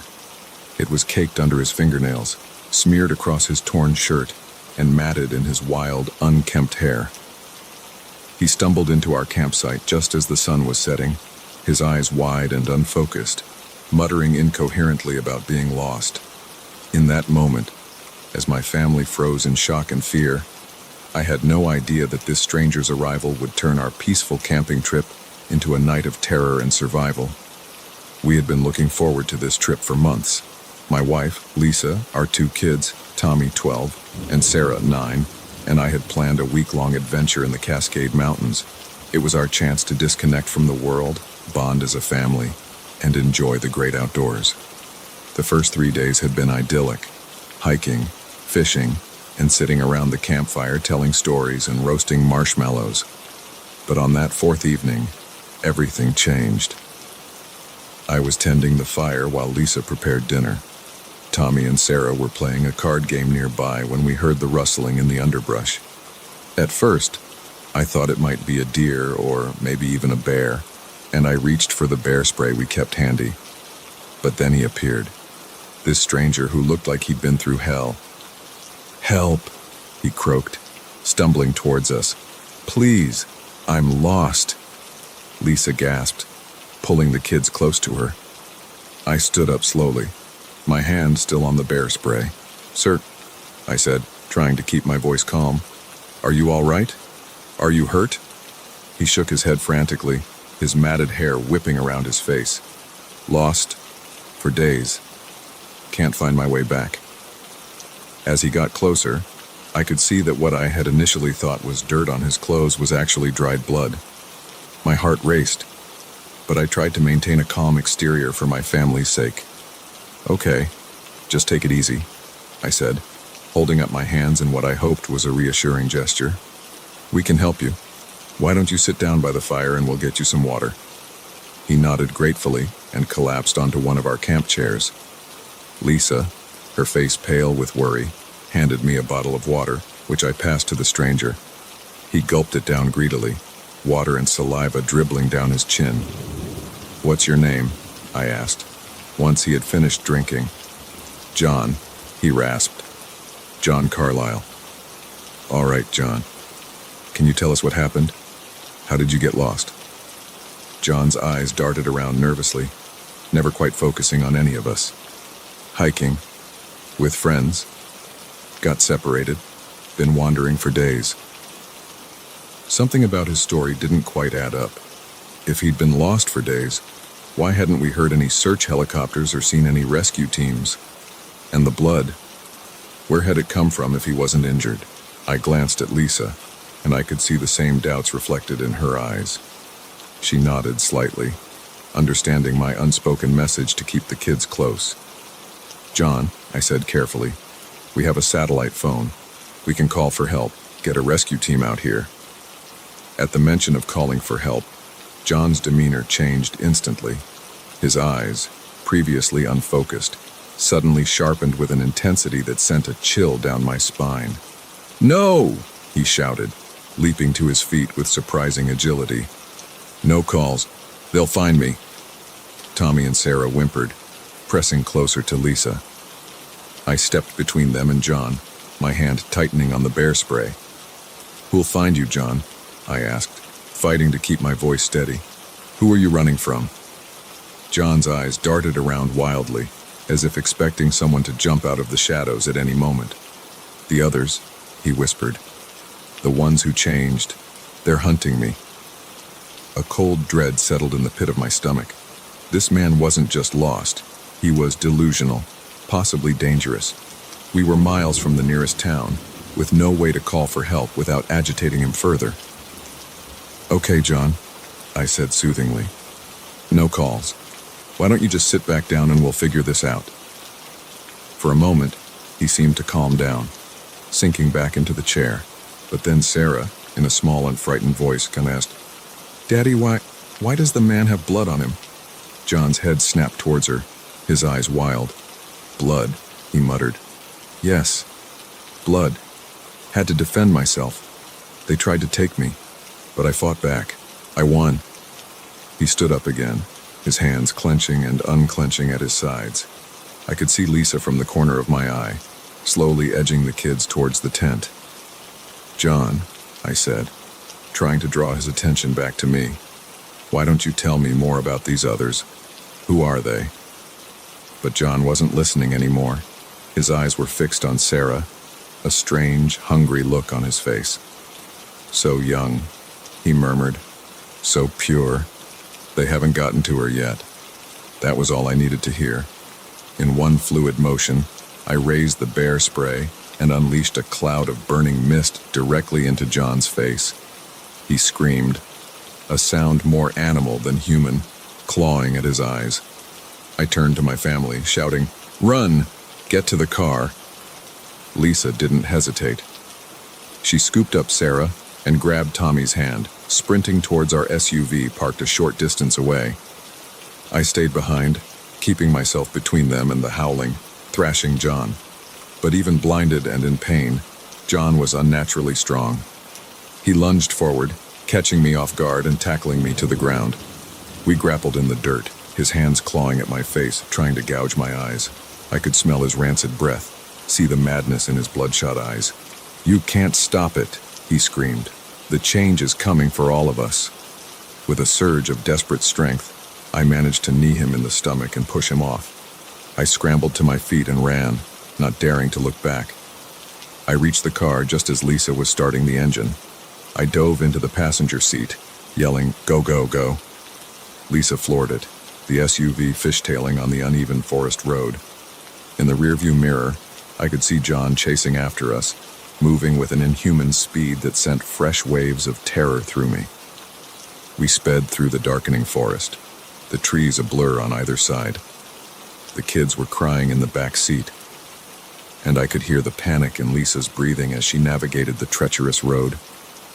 "What was wrong with that man, Dad?" Tommy asked between sobs. "I don't know, buddy," I said, trying to sound calmer than I felt. "But we're safe now. We're going to be okay." But even as I said it, I wasn't sure I believed it. The image of John's wild eyes and blood-stained hands was seared into my mind, and his words echoed in my ears. The change is coming for all of us. We drove through the night, not stopping until we reached the nearest town. We went straight to the police station, where we spent hours giving statements and descriptions. They sent out search parties, but they never found John Carlyle. They did, however, find our campsite destroyed, with strange symbols drawn in blood on the trees surrounding it. In the days and weeks that followed, we tried to put the incident behind us. We told ourselves it was just a chance encounter with a disturbed individual, nothing more. But sometimes, late at night, I find myself wondering about John and the others he spoke of. I think about the fear in his eyes, the conviction in his voice when he talked about the change, and I can't help but glance out the window, half expecting to see a wild-eyed figure emerging from the shadows, coming to finish what he started in those woods. We don't go camping anymore. The kids say they're too old for it now, but I know the real reason. The wilderness, once a place of peace and adventure for our family, has become tainted with the memory of that night. And sometimes, when the wind howls and the shadows grow long, I find myself wondering if John was right. Is there something out there, something changing, something hunting? And if there is, how long before it finds us again? The cabin loomed before me, a dark silhouette against the storm-ravaged sky. Lightning flashed, illuminating its weathered boards and broken windows for a split second before plunging it back into shadow. I stood there, rain pelting my face, wondering if I was making a terrible mistake. But with the wind howling and my clothes soaked through, I knew I had no choice. I took a deep breath and approached the door. I hadn't planned on hiking alone, but my friend had canceled at the last minute. It'll be fine, I told myself as I set out that morning. The sky overcast, but calm. I should have known better. The weather in these mountains was notoriously unpredictable, and I'd been caught off guard when the storm rolled in. Now, as I pushed open the creaking door of the abandoned cabin, I silently cursed my own stubbornness.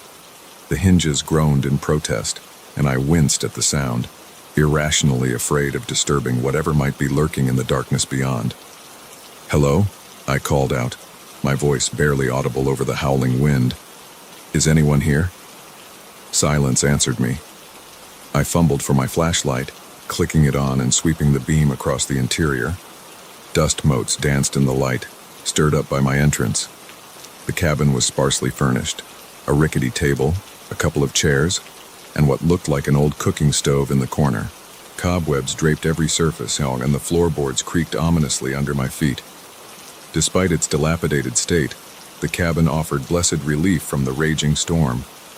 I shrugged off my backpack and set it on the table, wincing as my soaked clothes clung to my skin. First things first, I needed to get dry and warm. I rummaged through my pack, grateful that its waterproof cover had kept the contents mostly dry. I changed into fresh clothes, leaving the wet ones draped over a chair to dry. As I worked, I couldn't shake the feeling that I was being watched. I kept glancing over my shoulder, expecting to see someone, or something, lurking in the shadows.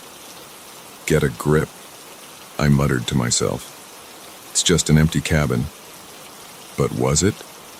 As the adrenaline of finding shelter wore off, I began to notice little details that set my nerves on edge.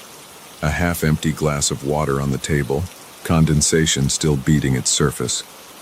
A warm patch on the floor near the stove, as if a fire had recently been burning. And most unsettling of all, a faint, rhythmic creaking coming from somewhere above me. I swallowed hard, my throat suddenly dry. "Hello?" I called out again, louder this time. "Is someone up there?" The creaking stopped abruptly. I held my breath, straining to hear over the pounding of the rain on the roof. For a long moment, there was nothing but silence. Then, unmistakably, I heard the sound of footsteps overhead. My heart leapt into my throat. I wasn't alone. I grabbed my flashlight, pointing it at the ceiling. "I'm sorry to intrude," I said, trying to keep my voice steady. "I got caught in the storm and needed shelter. I didn't mean to bother anyone." No response. The footsteps had stopped, but I could feel a presence, a weight in the air that told me someone was listening. "I'll leave as soon as the storm passes," I continued. "I promise I won't touch anything. I just need a place to wait it out." Still nothing. I lowered my flashlight, unsure what to do next. Part of me wanted to grab my things and run back out into the storm. At least out there, I knew what I was dealing with. But the rational part of my brain knew that was foolish. I was safe from the elements here, and whoever was upstairs hadn't made any aggressive moves. Yet, I decided to make the best of the situation. I unrolled my sleeping bag on the floor, as far from the stairs as possible, and settled in to wait out the storm. I kept my flashlight close, along with my pocket knife. A meager defense, but it made me feel a little better. As the hours ticked by, I drifted in and out of a fitful sleep. Each time I woke, I listened intently for any sound from above. Sometimes I heard nothing. Other times I caught faint noises, a creak of floorboards, a rustle of movement. Once I could have sworn I heard breathing, right at the top of the stairs.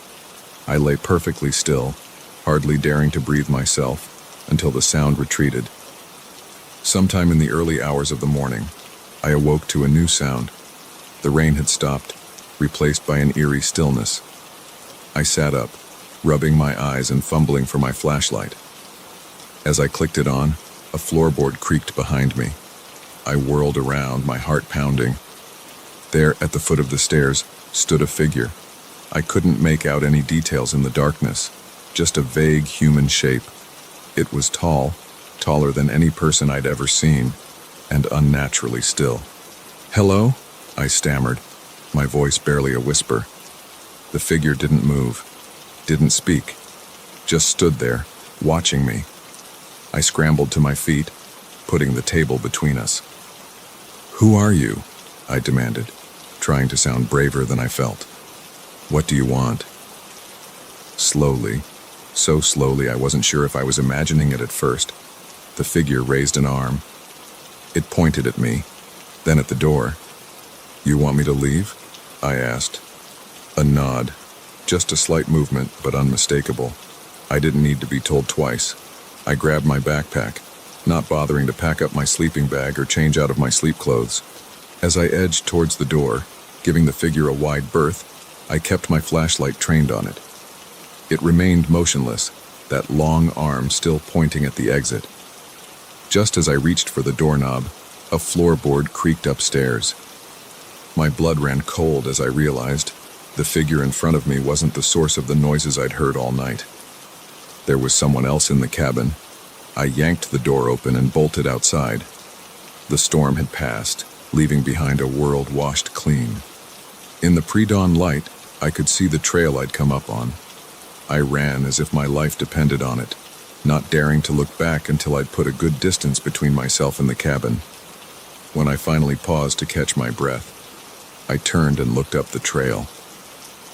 The cabin was just visible through the trees, and there, in the doorway, I could see not one but two figures watching me. Even from this distance, I could tell they were inhumanly tall, their proportions all wrong. I didn't stick around to see what they would do next. I ran all the way back to my car, my mind reeling. What had I seen? Who or what were those figures? And what would have happened if I'd stayed? As I drove home, the rising sun slowly chasing away the shadows, I tried to convince myself it had all been a dream, a hallucination brought on by exhaustion and fear. But I knew, deep down, that it had been real, all too real. I never told anyone the full story of what happened that night. Who would believe me? But I also never went hiking alone again. And to this day, when I see an abandoned building, I keep walking. Because now I know, just because a place looks empty, doesn't mean you're alone. As the years passed, I tried to put that night behind me. I convinced myself that stress and exhaustion had played tricks on my mind. The creaking noises, just an old cabin settling. The figure at the stairs, a shadow, nothing more. But deep down, I knew I was lying to myself. It wasn't until 5 years later that the truth came crashing back. I was flipping through a local newspaper when a small article caught my eye. A group of hikers had gone missing in the mountains, last seen near an old cabin. The same cabin. My hands shook as I read the details. The hikers' belongings had been found inside, but there was no trace of the people themselves. The police were baffled. No signs of struggle. No evidence of foul play. It was as if they had simply vanished into thin air. As I stared at the grainy photo accompanying the article, a chill ran down my spine. There, in the doorway of the cabin, I could just make out a tall, shadowy figure, and behind it, barely visible, another. I dropped the newspaper, my mind reeling. All these years, I'd told myself I was safe, that I'd imagined the whole thing. But now I knew the truth. Whatever was in that cabin, it was still there, still waiting. And I was one of the lucky ones who got away.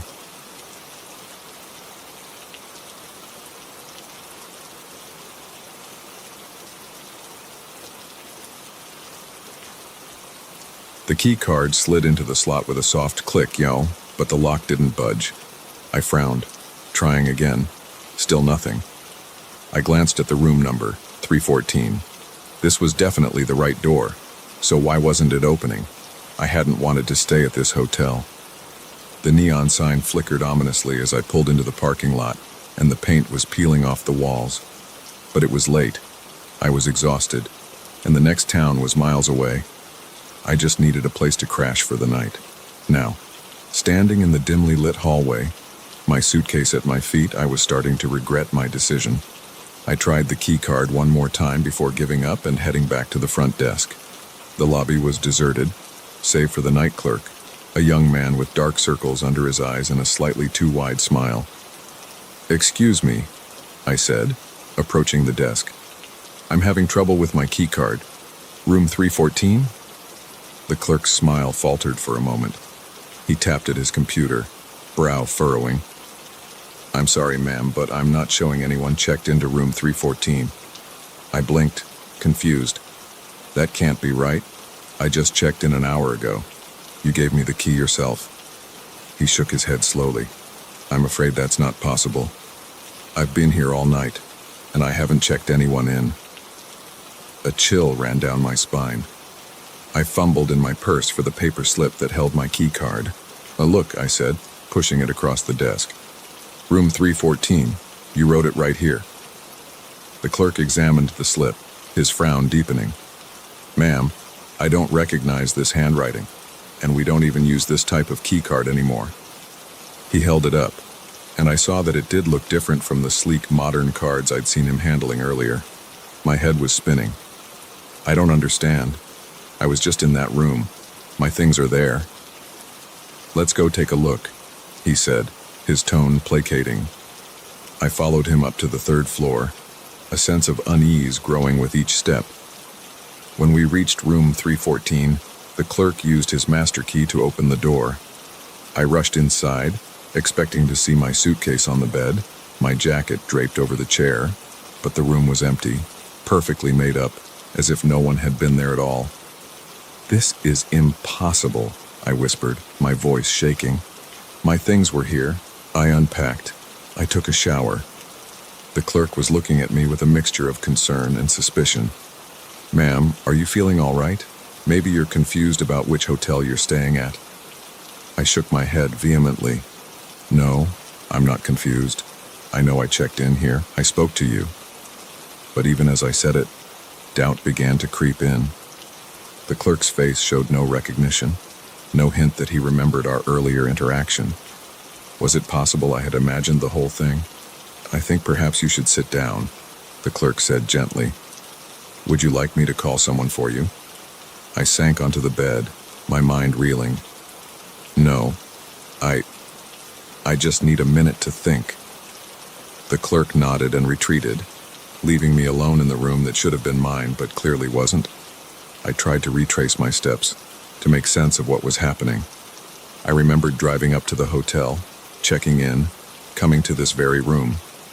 I could picture myself unpacking, taking a quick shower, lying down on the bed for just a moment. And then what? My memories became hazy after that. Had I fallen asleep? Sleepwalked somehow.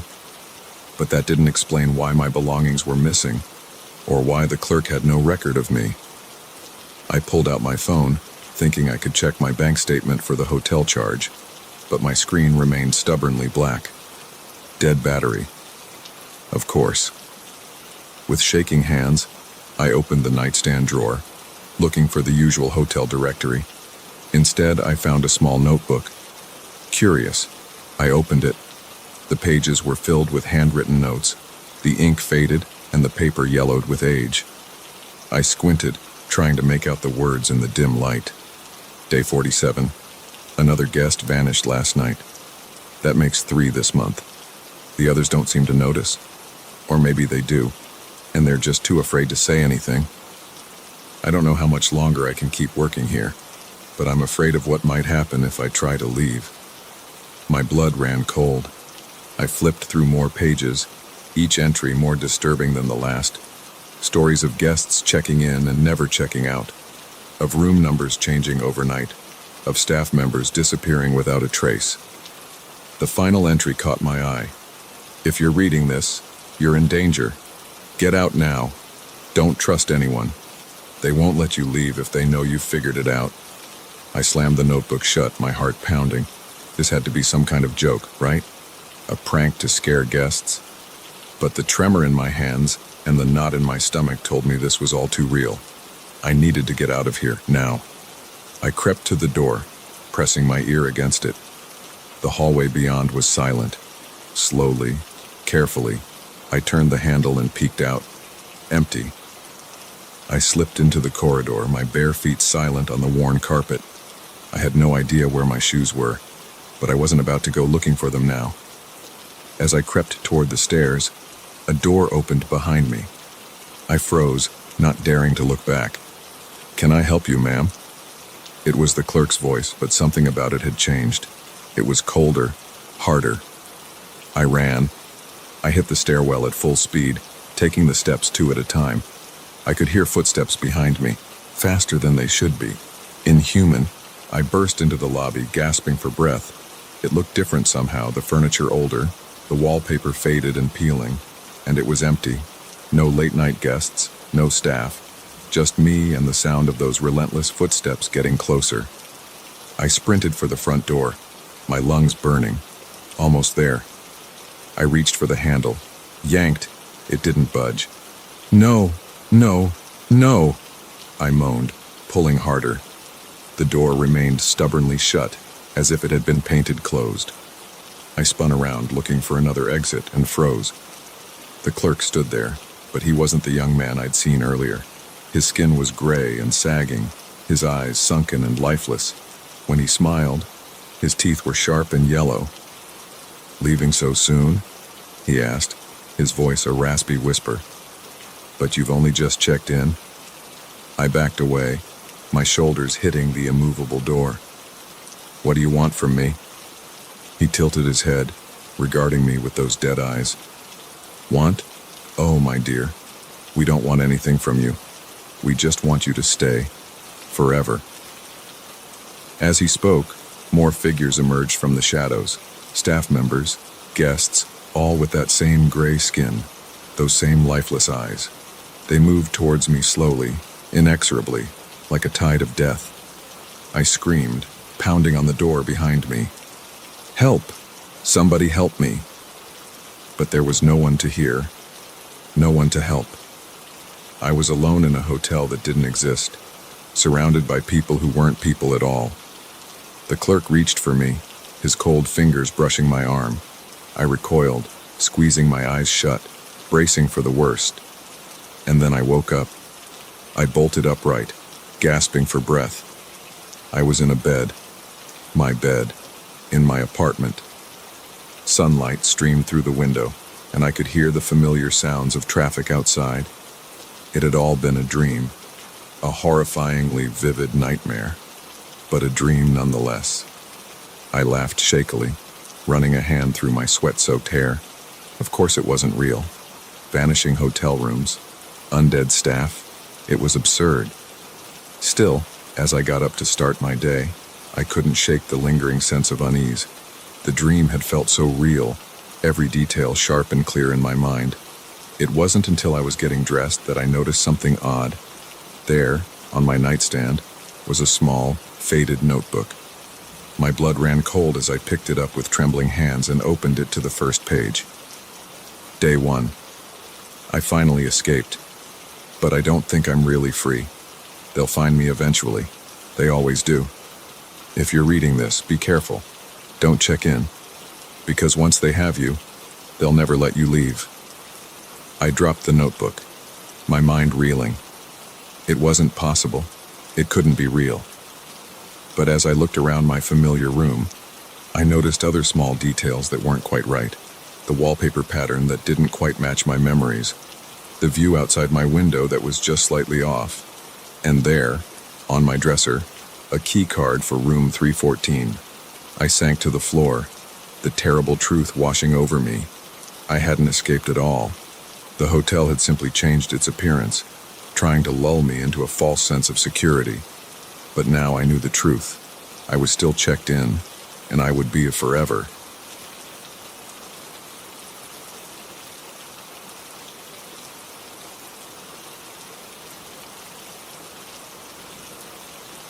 The first raindrop hit the tent with a soft patter, barely audible over the crackling of our dying campfire.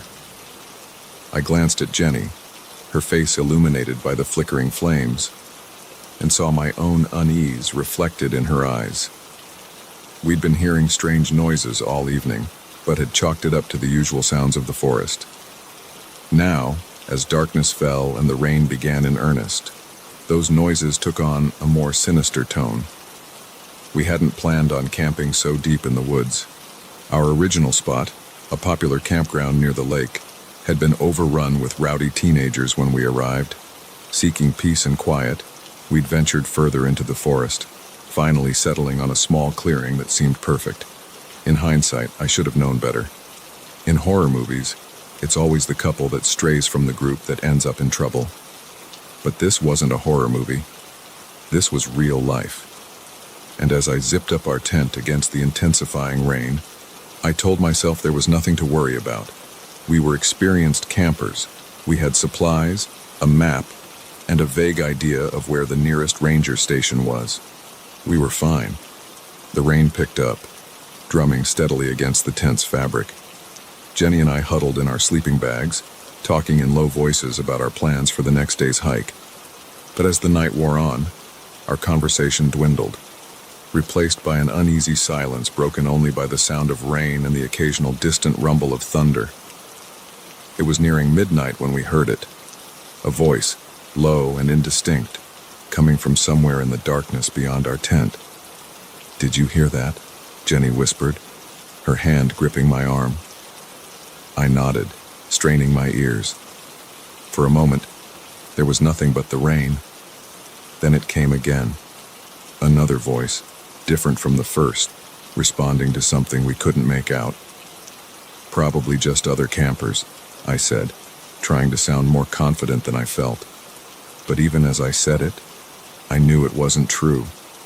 We hadn't seen any signs of other people all day, and these voices didn't sound like casual campers. There was an urgency to them, a tension that set my nerves on edge. Jenny sat up, pressing her ear against the tent wall. "They're getting closer," she breathed. She was right. The voices were clearer now, though still too muffled by the rain to make out words. But it wasn't just voices anymore. There were footsteps too, moving through the underbrush with purpose. "We should see who it is," I said, reaching for the tent zipper. "Maybe someone's lost and needs help." Jenny caught my hand. "Are you crazy? We don't know who's out there." Before I could respond, a beam of light swept across our tent, illuminating our huddled shapes through the thin fabric. Jenny stifled a gasp, and we both froze, hardly daring to breathe. The footsteps circled our tent slowly, deliberately. I could see shadows moving, hear low murmurs just on the other side of the nylon wall. My heart was pounding so hard I was sure they must be able to hear it. "We know you're in there," a gruff voice called out suddenly, startlingly close. "Come on out. We just want to talk." Jenny and I exchanged terrified glances. The tone of the voice made it clear that talking was the last thing on their minds. "What do we do?" Jenny mouthed silently. I shook my head, at a loss. We were trapped. If we stayed in the tent, they could just rip it open. If we ran, we'd be at a disadvantage in the dark, rainy woods. Another voice joined the first. "Don't make this harder than it needs to be. Come out now and nobody gets hurt." The lie was so blatant it almost made me laugh. Instead, I leaned close to Jenny's ear and whispered, "When I say go, run for the trees. Don't look back. Don't stop. Just run." She nodded, her face pale but determined. I took a deep breath, steeling myself. Then, in one swift motion, I unzipped the tent and yelled, "Go!" We burst out of the tent like startled rabbits. I caught a glimpse of surprised faces, flashlight beams swinging wildly, Before I plunged into the darkness of the forest, I could hear Jenny crashing through the underbrush beside me, and behind us, shouts of anger and pounding footsteps. The rain lashed at my face as I ran, branches whipping past, unseen roots threatening to trip me with every step. I had no idea where we were going. All I knew was that we had to get away, had to lose our pursuers in the tangle of the forest. A gunshot cracked through the air, shockingly loud. Jenny screamed, and I reached out blindly, grabbing her hand and pulling her along. "Keep going," I gasped. We ran until my lungs were burning, until each breath felt like fire in my chest. The sounds of pursuit had faded, but I didn't dare stop. Not yet. Finally, when I felt like I couldn't take another step, I spotted a large fallen tree, its uprooted base creating a small, sheltered space. I tugged Jenny towards it, and we crawled into the muddy hollow, trying to quiet our ragged breathing. For a long time, we just sat there, huddled together, listening. The rain continued to fall, but beyond that, the forest was quiet. No voices, no footsteps, just the steady drip of water from leaves and the occasional far-off rumble of thunder. "Do you think we lost them?" Jenny whispered eventually. "I don't know," I admitted. "But we can't stay here. We need to find help." As the adrenaline wore off, I became acutely aware of our situation. We were lost in the woods, in the middle of the night, in a rainstorm. We had no supplies, no phones, not even shoes. We'd fled the tent in our socks, which were now soaked through and muddy. And somewhere out there, unknown men with guns were looking for us. "We need to move," I said, peering out from our hiding spot. "Can you walk?" Jenny nodded, though I could see she was shivering. I wasn't much better off. We were both soaked to the skin, cold and terrified, but we couldn't stay here. We crawled out from under the fallen tree and stood, trying to get our bearings. The rain had let up a bit, but the clouds obscured any stars that might have helped us navigate. I tried to remember the direction we'd run from our campsite, thinking we should head the opposite way. "This way," I said, pointing. "I think there's a road a few miles in that direction. If we can reach it, we might be able to flag down a car." We set off, moving as quietly as we could through the wet undergrowth. Every snapping twig made us flinch. Every shadow seemed to hide a threat. More than once, we froze at the sound of movement nearby, only to realize it was just an animal or the wind in the trees. As we walked, my mind raced, trying to make sense of what had happened. Who were those men? What did they want? The campsite had clearly been a trap, but for who? Us specifically, or just any unlucky campers who happened to stumble upon it? The questions whirled in my head, unanswerable and terrifying. All I knew was that we had to keep moving, had to find help before those men found us. Dawn was just beginning to lighten the sky when we finally heard the distant hum of traffic. The sound gave us renewed energy, and we pushed forward, ignoring our aching feet and exhausted bodies. We broke through the tree line onto the shoulder of a highway just as the sun was rising. The sight of a passing car, the first sign of normal, civilized life we'd seen in what felt like years, nearly made me cry with relief. We flagged down the first vehicle we saw, a middle-aged couple in an RV who looked alarmed at our bedraggled appearance. They called the police for us and gave us blankets and hot coffee while we waited. When the police arrived and we told them everything. They looked skeptical at first, but a search of the area where we'd camped turned up evidence that corroborated our story. Empty beer cans, cigarette butts, and most damning of all, shell casings from a gun. The officers told us we were lucky. There had been reports of a group targeting isolated campers in the area, robbing them, sometimes worse. By running, we'd likely saved our lives. In the days that followed, as we gave statements and tried to piece our lives back together, I couldn't shake the feeling of how close we'd come to becoming just another statistic, another mysterious disappearance in the vast wilderness. We never went camping again after that night. The forest, once a place of peace and adventure, now held only terror and bad memories. But sometimes, on rainy nights when the wind whistles around the corners of our house, I find myself straining to listen, and in the gaps between the raindrops, I could swear I hear footsteps, circling, always circling, in the darkness just beyond the light.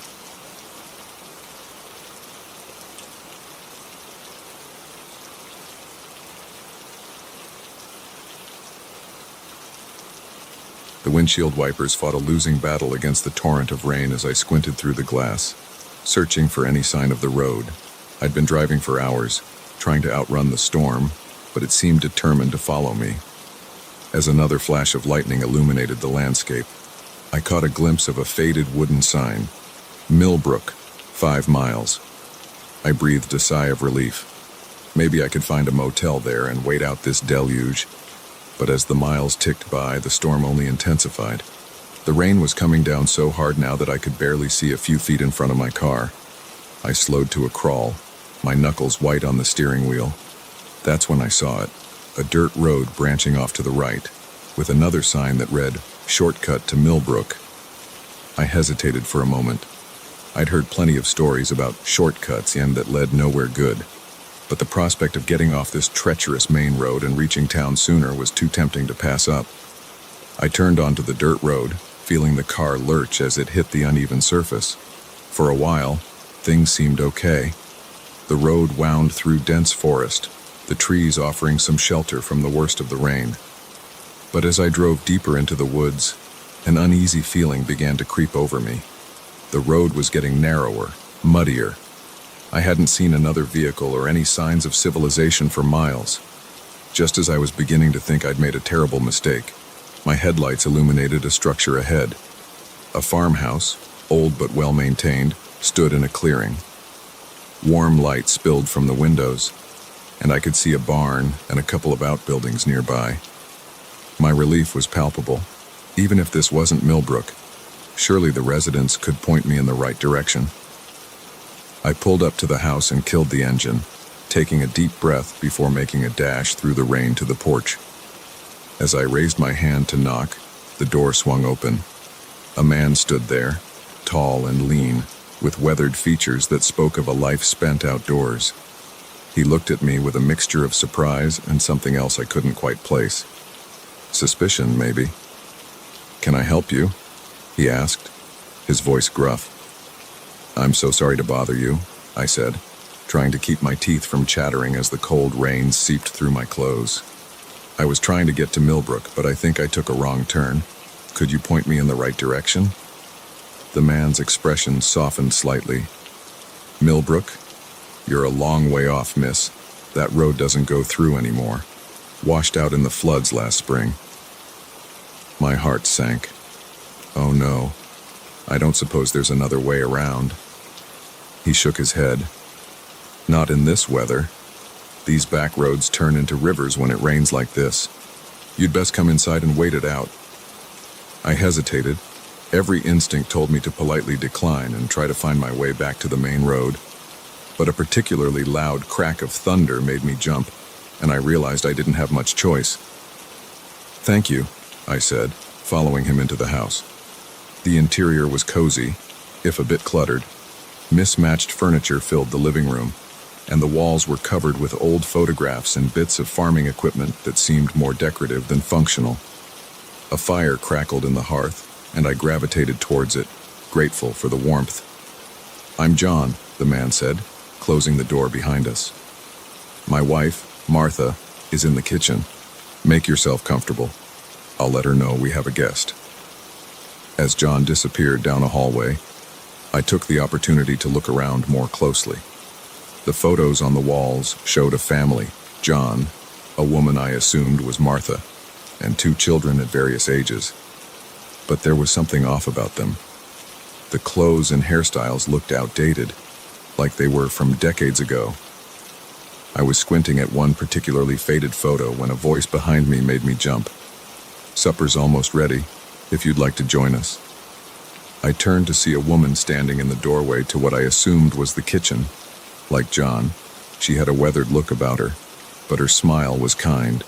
"Oh, I couldn't impose," I started to say, but Martha waved away my protest. Nonsense. We don't get many visitors out here. It'll be nice to have someone new at the table. I followed her into the kitchen, where the smell of something savory made my stomach growl. I hadn't realized how hungry I was. John was already seated at the table, and Martha gestured for me to take a seat across from him. As we ate, I tried to make conversation, but found my hosts oddly reticent. They answered my questions politely enough, but offered little information of their own. When I asked about the town or their neighbors, they exchanged a glance I couldn't interpret. Not much to tell, John said finally. We keep to ourselves mostly. After dinner, I offered to help with the dishes, but Martha shooed me away. You're our guest. John will show you to the spare room. You can head out in the morning when the storm's passed. I followed John upstairs, my unease growing with each step. The second floor was dark, lit only by the flashlight John carried. He showed me to a small room at the end of the hall. Bathrooms across the way, he said. If you need anything, just holler. As he turned to leave, I blurted out, "Where are your children?" John froze, his hand on the doorknob. What children? In the photos downstairs, I said. I saw pictures of 2 kids. For a long moment, John didn't move. When he finally turned to face me, his expression was unreadable in the dim light. Those pictures are very old, he said softly. Good night. He closed the door, leaving me alone in the darkness. I fumbled for the light switch, but nothing happened when I flipped it. Power must be out, I thought, trying to calm my racing heart. I sat on the edge of the bed, my mind whirling. Something was very wrong here, but I couldn't put my finger on what. The storm continued to rage outside, rain lashing against the windows.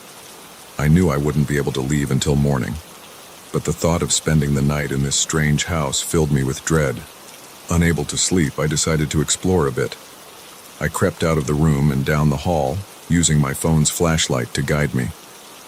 The house was silent except for the sound of the rain and the occasional creak of old wood settling. I made my way back downstairs, drawn to those old photographs. In the harsh light of my phone, they looked even stranger than before. The faces were blurred, as if they'd been deliberately smudged. And in every photo, no matter what the setting, the same shadowy figure lurked in the background. A floorboard creaked behind me, and I spun around, my heart in my throat. Martha stood there, her face half in shadow. Couldn't sleep? She asked, her voice oddly flat. I'm sorry, I stammered. I was curious about the photos. Martha moved closer, her eyes never leaving my face. You shouldn't be down here, she said. It's not safe. What do you mean? I asked, backing away slowly. What's not safe? But Martha didn't answer. She just kept advancing, her expression unchanging. I bumped into something solid and turned to find John blocking my path to the stairs. I'm sorry, he said, and he genuinely sounded it. But you've seen too much. We can't let you leave now. Panic surged through me. I ducked under John's arm and ran for the front door, but it wouldn't budge. I could hear John and Martha behind me, their footsteps slow and deliberate. You don't understand, Martha was saying. We're trying to protect you. The storm, it's not natural. Nothing here is. I ran from room to room, looking for a way out, but every door and window was locked tight. John and Martha followed, never rushing, always just a few steps behind. What do you want from me? I cried, cornered in the kitchen. John sighed heavily. We don't want anything from you. We're trapped here, just like you are now. The storm never ends. The night never passes. We're caught in a loop, reliving the same night over and over. That's impossible, I said, but even as the words left my mouth, I knew they weren't true. I'd felt it from the moment I entered this house, the sense of time being wrong, of reality being slightly askew. We thought we could save you, Martha said. If we kept you here, maybe you'd be spared what's out there, but it doesn't work that way. It never does. As if on cue, a blinding flash of lightning illuminated the kitchen. In that brief moment, I saw John and Martha for what they truly were, not living people, but shadows, empty outlines where people should be. When my vision cleared, they were gone. The house around me seemed to shimmer and fade like a mirage in the desert. I blinked, and suddenly I was back in my car, still parked on that dirt road where I'd first seen the farmhouse. The rain had stopped. Dawn was breaking, the first rays of sunlight peeking through the trees. My hands shook as I started the engine and carefully backed up, returning to the main road. As I drove towards Millbrook, I couldn't shake the feeling that I'd narrowly escaped something terrible. But what exactly had happened in that house? Was it all a dream? A hallucination brought on by exhaustion and the storm? I'll never know for sure, but sometimes, on rainy nights when I'm driving alone, I catch glimpses of a farmhouse in my rearview mirror, warm light spilling from its windows, and I drive a little faster, never looking back, always moving forward, because I know now that some shortcuts are better left untaken, and some storms are best weathered alone.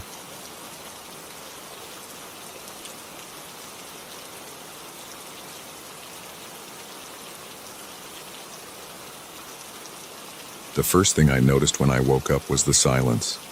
The usual chorus of birdsong that had accompanied my mornings in the wilderness was conspicuously absent. As I unzipped my tent and peered out into the misty dawn, an unsettling feeling crept over me. Something was different. Something was wrong. I had come to these woods to escape. After months of grueling work and a messy breakup, I needed time alone to clear my head. The solitude of solo camping had seemed like the perfect solution. Now, on my third morning in the backcountry, I was beginning to question that decision. Crawling out of my tent, I stretched and surveyed my campsite. That's when I saw them. Footprints in the soft earth around my tent. My breath caught in my throat. They weren't my boots, and they certainly weren't from any animal I knew. These were bare human footprints, and they circled my tent multiple times. My heart began to race as I followed the tracks with my eyes. They led to my backpack, which was sitting where I'd left it the night before, propped against a tree. But now it was unzipped, its contents slightly askew. I rushed over to it, my hands shaking as I rifled through my belongings. Nothing seemed to be missing, but everything had been touched, moved ever so slightly from its original position. I spun around, scanning the tree line for any sign of movement, any hint of who might have invaded my camp during the night. But the forest was still, the mist clinging to the ground and muffling any sounds that might have given away an intruder's position. Trying to calm my racing thoughts, I took a deep breath and tried to think rationally. Maybe it was just another hiker who had stumbled upon my camp in the dark. Maybe they were lost and looking for supplies, but even as I thought it, I knew it wasn't true. No lost hiker would circle a tent multiple times or go through someone's belongings so methodically without waking them. I needed to get out of here. I started packing up my gear as quickly and quietly as I could, constantly glancing over my shoulder, jumping at every snapping twig or rustling leaf. As I was rolling up my sleeping bag, I noticed something that made my blood run cold. There, on the ground just inside my tent, was a small, intricately carved wooden figure. I knew with absolute certainty that it hadn't been there when I went to sleep. With trembling fingers, I picked up the figure. It was rough-hewn but clearly meant to depict a human form. Notches had been carved where the eyes should be, giving it an unsettling, hollow gaze. As I turned it over in my hands, I felt something sticky. Looking closer, I realized with horror that the base of the figure was coated in a dark cyan reddish-brown substance. Blood. I dropped the figure as if it had burned me and scrambled backward, my heart pounding so hard I thought it might burst from my chest. This was no lost hiker. This was something much, much worse. Abandoning any pretense of stealth, I shoved the rest of my gear haphazardly into my backpack. I needed to get back to civilization, back to safety.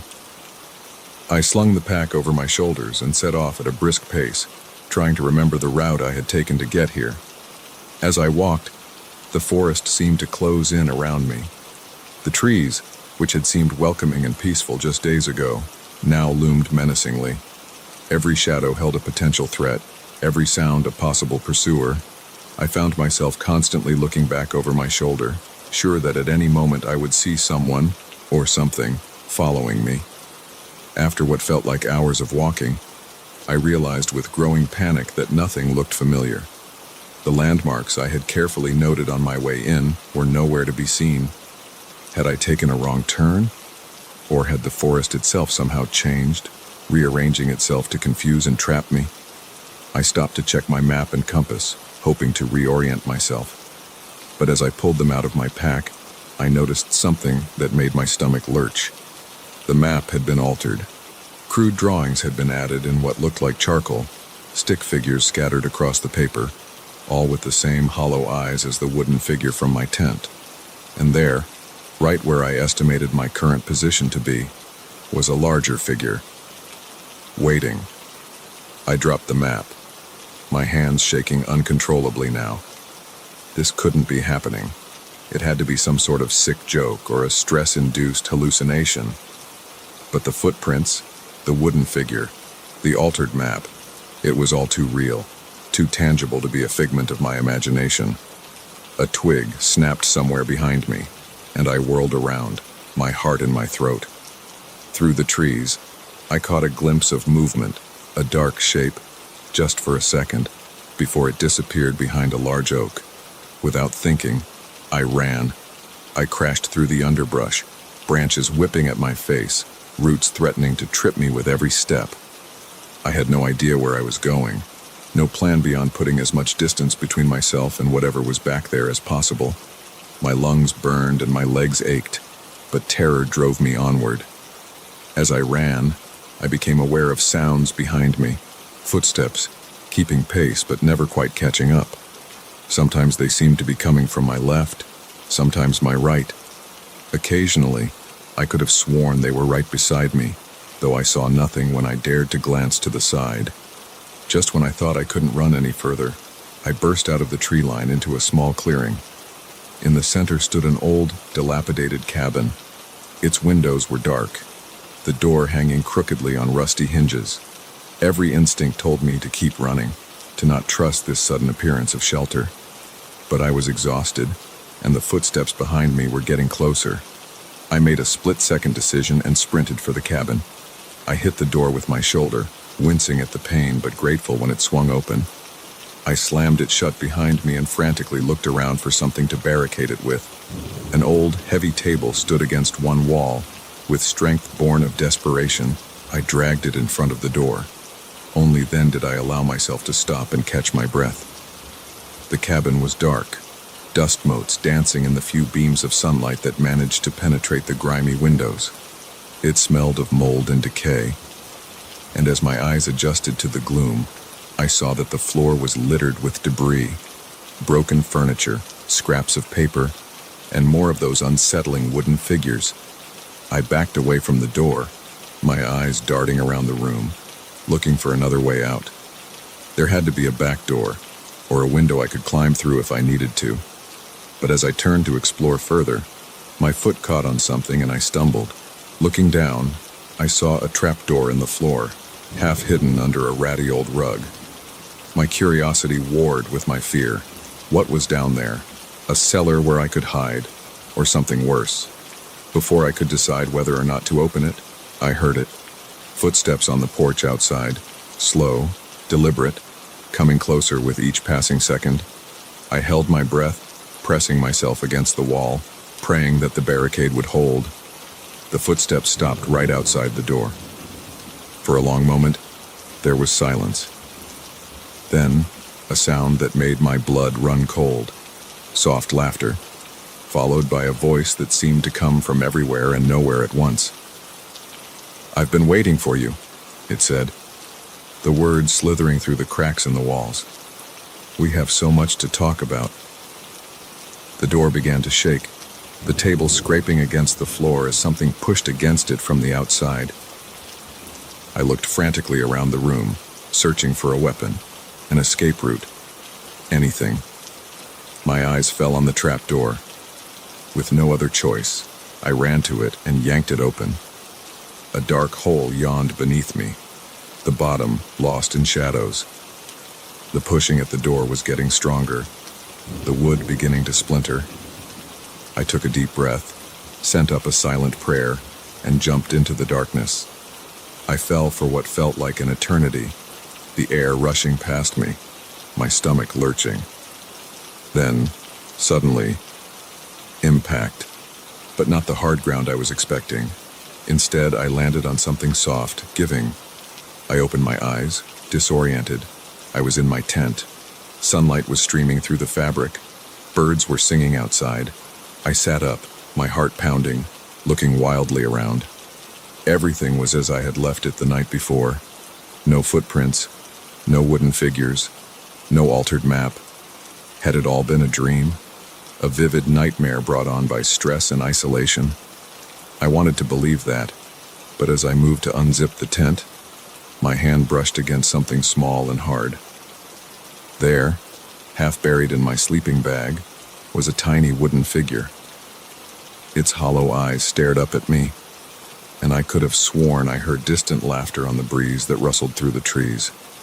I was packed and on the trail within minutes, heading back to civilization as fast as my legs would carry me. I didn't know what had happened, what was real and what wasn't. But I knew one thing for certain. I was never going camping alone again.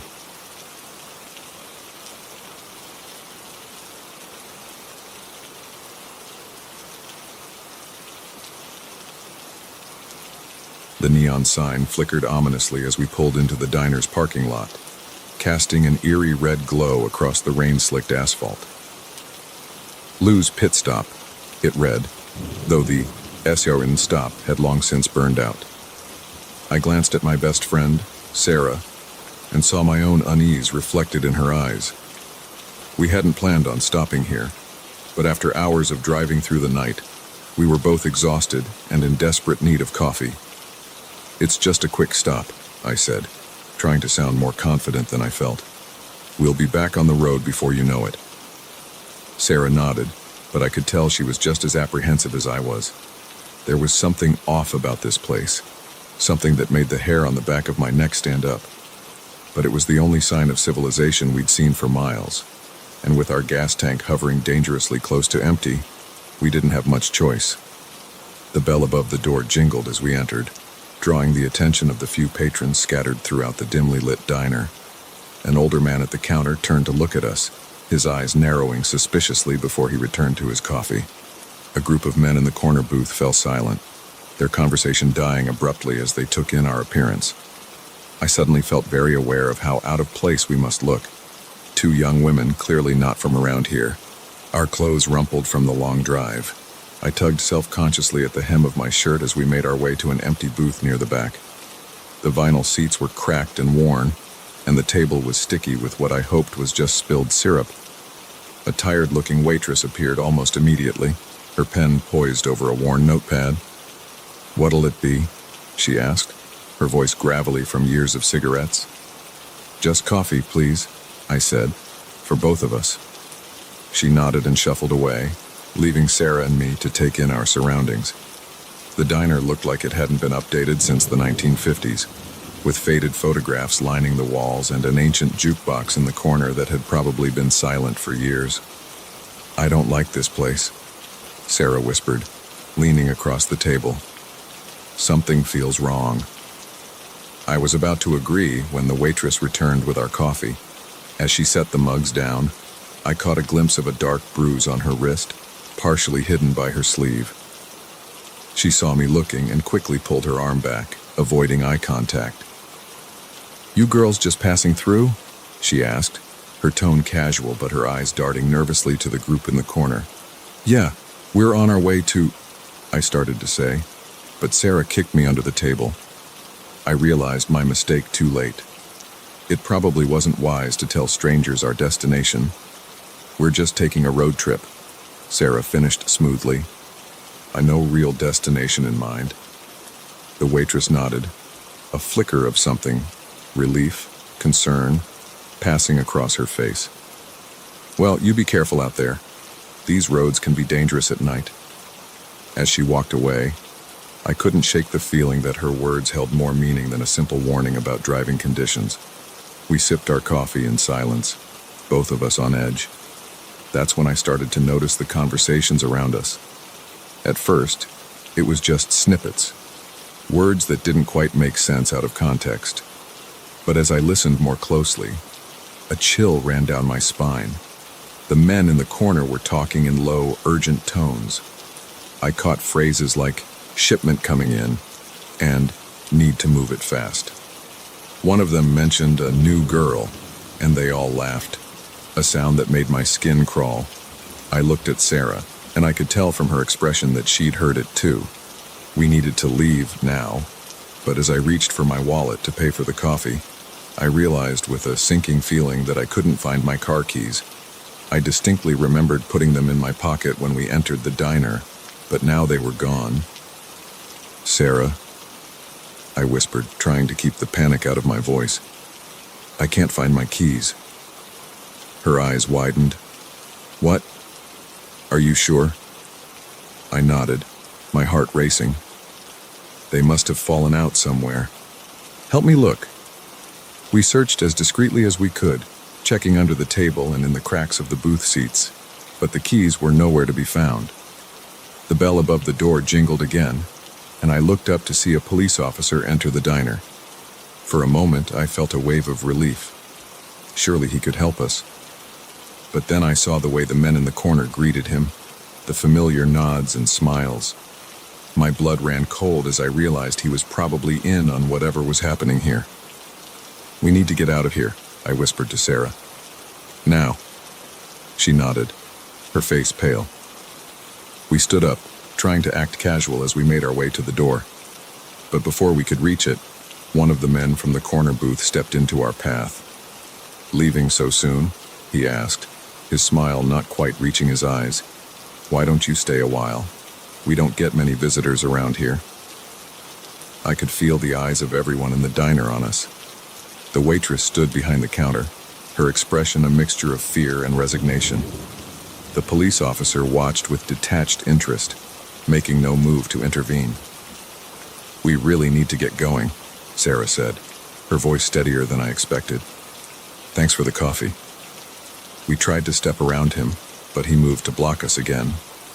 Now, he said, his tone turning menacing. That's not very friendly. We're just trying to be hospitable. I felt a hand on my shoulder and turned to see another man from the group standing behind us. We were trapped. In that moment, time seemed to slow down. I saw the glint of metal as one of the men reached into his jacket. The waitress turned away, unable to watch. The police officer stood up, his hand moving to his holster. But then, something unexpected happened. The older man from the counter, the one who had eyed us suspiciously when we first entered, suddenly spoke up. Let them go, Frank, he said, his voice carrying an authority that made everyone in the diner freeze. They're not worth the trouble. The man blocking our path, Frank, hesitated, looking uncertainly between us and the older man. But, Dad, he started to say. I said let them go, the older man repeated, his tone brooking no argument. We've got bigger things to worry about tonight. For a tense moment, I thought Frank might argue, but then he stepped aside, his face a mask of barely contained anger. You heard him, he growled. Get out, and don't even think about coming back this way. We didn't need to be told twice. Sarah and I bolted for the door, not stopping until we reached our car. By some miracle, the keys were sitting on the driver's seat, clearly visible through the window. Had they been there all along, or had someone planted them there while we were inside? I unlocked the car with shaking hands, and we jumped in. As I started the engine, I saw the group of men emerge from the diner, watching us. The older man stood in the doorway, his expression unreadable.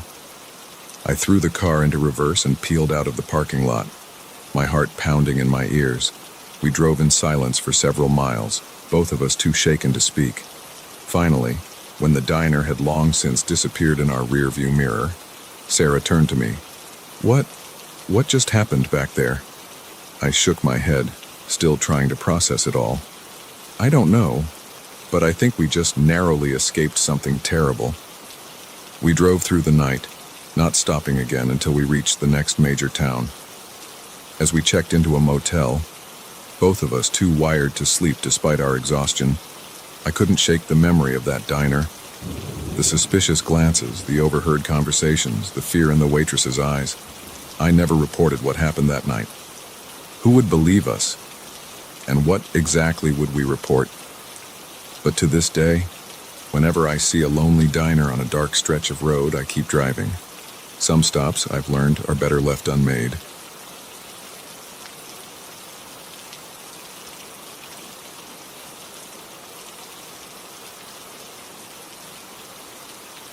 The first thing I noticed about Millhaven was the silence.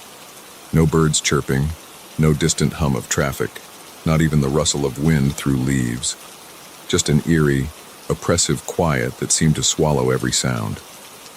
I'd stumbled upon the town by accident, my GPS having failed miles back on a hike gone wrong. As I limped down the empty main street, my sprained ankle throbbing, I couldn't shake the feeling that I'd walked into someplace I wasn't supposed to be. I'd set out that morning with high spirits, eager to tackle a new trail I'd read about online. The website had promised stunning views and a moderate difficulty level, perfect for a solo day hike. But 3 hours in, I realized I'd grossly underestimated the terrain. The path grew increasingly treacherous, and my water supply dwindled faster than I'd anticipated. Then came the fall. One misstep on a loose rock, and I found myself tumbling down a steep incline, my ankle twisting painfully beneath me.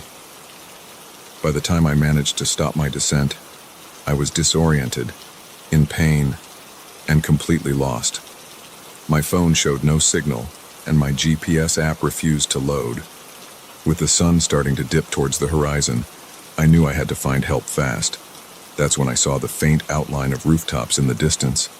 Hope surged through me as I hobbled towards what I prayed was civilization. But as I drew closer, that hope began to curdle into unease. Millhaven looked like it had been frozen in time. The storefronts along Main Street could have been plucked straight out of the 1950s, their paint faded but still eerily pristine. Cars sat parked at odd angles, as if their drivers had simply vanished mid-journey, and everywhere, that unsettling silence. "Hello?" I called out, my voice sounding unnaturally loud in the still air. "Is anyone here? I need help." No response, not even an echo. It was as if the very air swallowed my words. I limped towards what looked like a diner, its neon "open" sign flickering weakly in the fading daylight. The bell above the door let out a muffled ding as I entered, and I found myself in a perfectly preserved slice of mid-century Americana. Red vinyl booths lined the walls, and a jukebox stood silent in the corner. But there wasn't a soul in sight. "Hello?" I tried again, softer this time, as if afraid to disturb the unnatural quiet. "Please, I'm hurt. I need to call for help." As my eyes adjusted to the dim interior, I noticed something odd. On one of the tables, a half-eaten meal sat congealing on a plate, the coffee in the mug beside it still steaming. It was as if the diner's patrons had vanished mid-bite. A chill ran down my spine. Something was very, very wrong here. I backed out of the diner, my heart racing. The street looked different now, shadows lengthening as the sun dipped lower. And then I saw it. Movement in one of the shop windows across the street. A face, pale and gaunt, peering out at me before quickly disappearing behind a curtain. "Wait," I called out, stumbling towards the shop. "Please, I need help." As I reached for the door handle, it swung open, and I found myself face to face with an elderly woman. Her eyes were sunken, her skin papery thin, but there was a sharpness to her gaze that made me take a step back. "You shouldn't be here," she said, her voice barely above a whisper. "It's not safe after dark."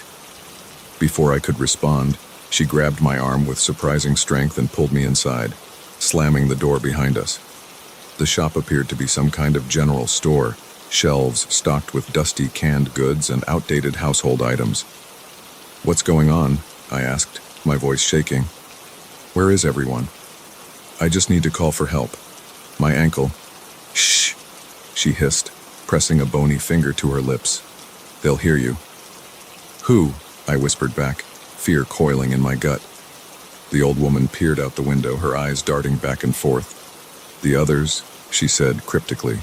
"The ones who took everyone else. We thought they were a blessing at first, you know.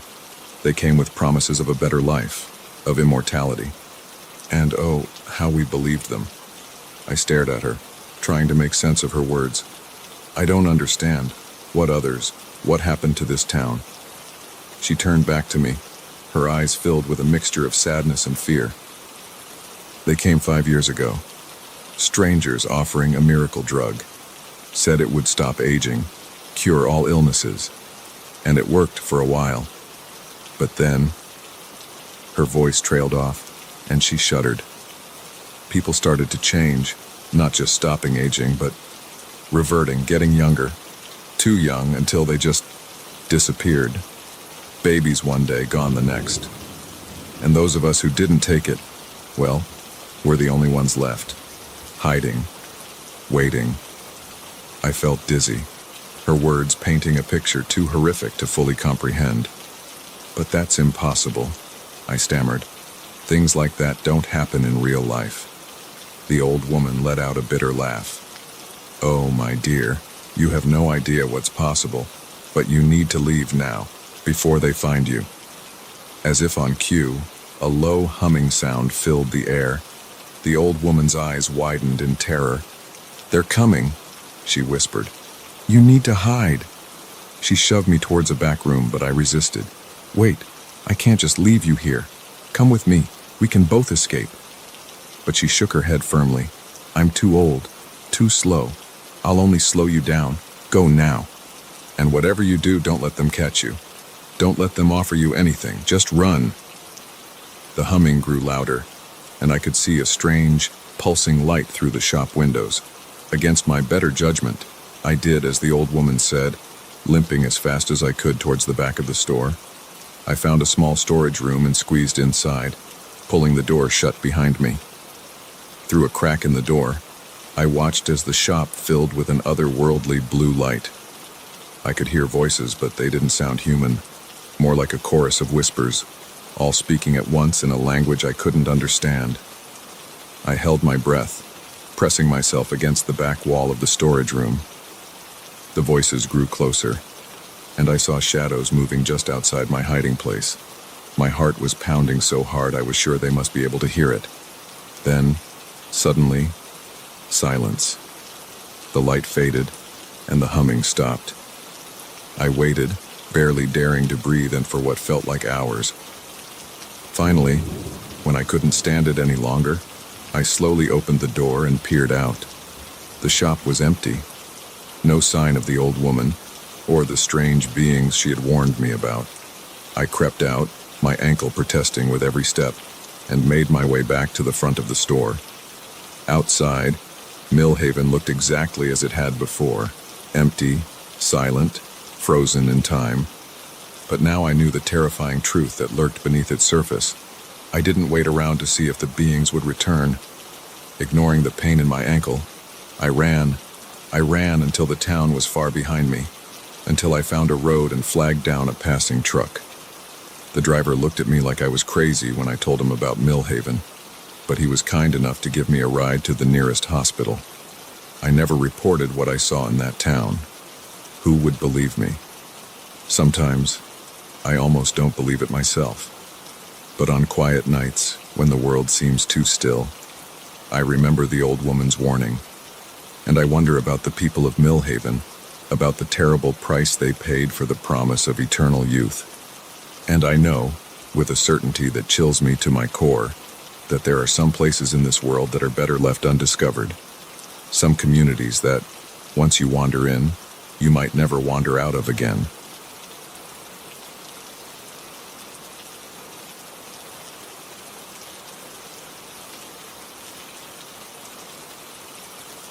The windshield wipers fought a losing battle against the torrential downpour as I squinted through the glass, desperately searching for any signs of life along the desolate highway. I'd been driving for hours, my knuckles white on the steering wheel, cursing myself for taking this shortcut. The radio crackled to life, breaking the monotonous sound of rain pelting the car roof. I reached to turn it up, hoping for a weather report or any news that might lift my spirits. Instead, what I heard made my blood run cold. Repeat, be on the lookout for escaped convict Michael Reeves, last seen in the vicinity of County Road 17. Reeves is considered armed and extremely dangerous. Do not approach. I glanced at my GPS, County Road 17, the very road I was on. My heart raced as I peered into the darkness beyond my headlights. That's when I saw him, a figure on the side of the road, arm outstretched, thumb raised in the universal signal for a ride. As I drew closer, I could make out more details. A man, soaked to the bone, his clothes hanging heavy on his thin frame. Every instinct screamed at me to keep driving, but something made me slow down. Maybe it was the pang of empathy I felt, remembering times I'd been stranded myself.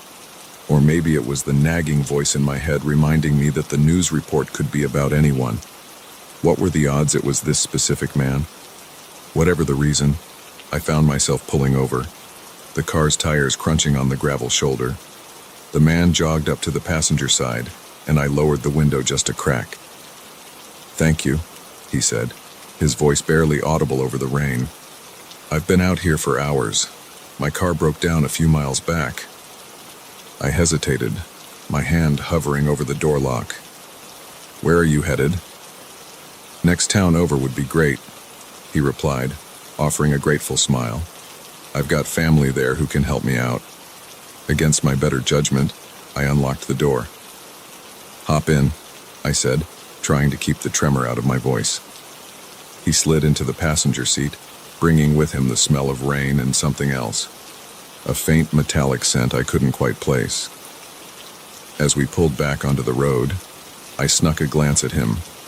He was younger than I'd initially thought, probably in his early 30s. His hair was plastered to his forehead, and he had a few days' worth of stubble on his chin. But it was his eyes that caught my attention, dark and intense, darting around the car's interior as if cataloging every detail. "I'm Jack," I said, breaking the awkward silence. "What's your name?" He hesitated for just a moment too long. "Mike," he finally answered. "Thanks again for stopping. Not many people would pick up a stranger in weather like this." I nodded, keeping my eyes fixed on the road ahead. "Well, I'd hope someone would do the same for me if I were in your shoes."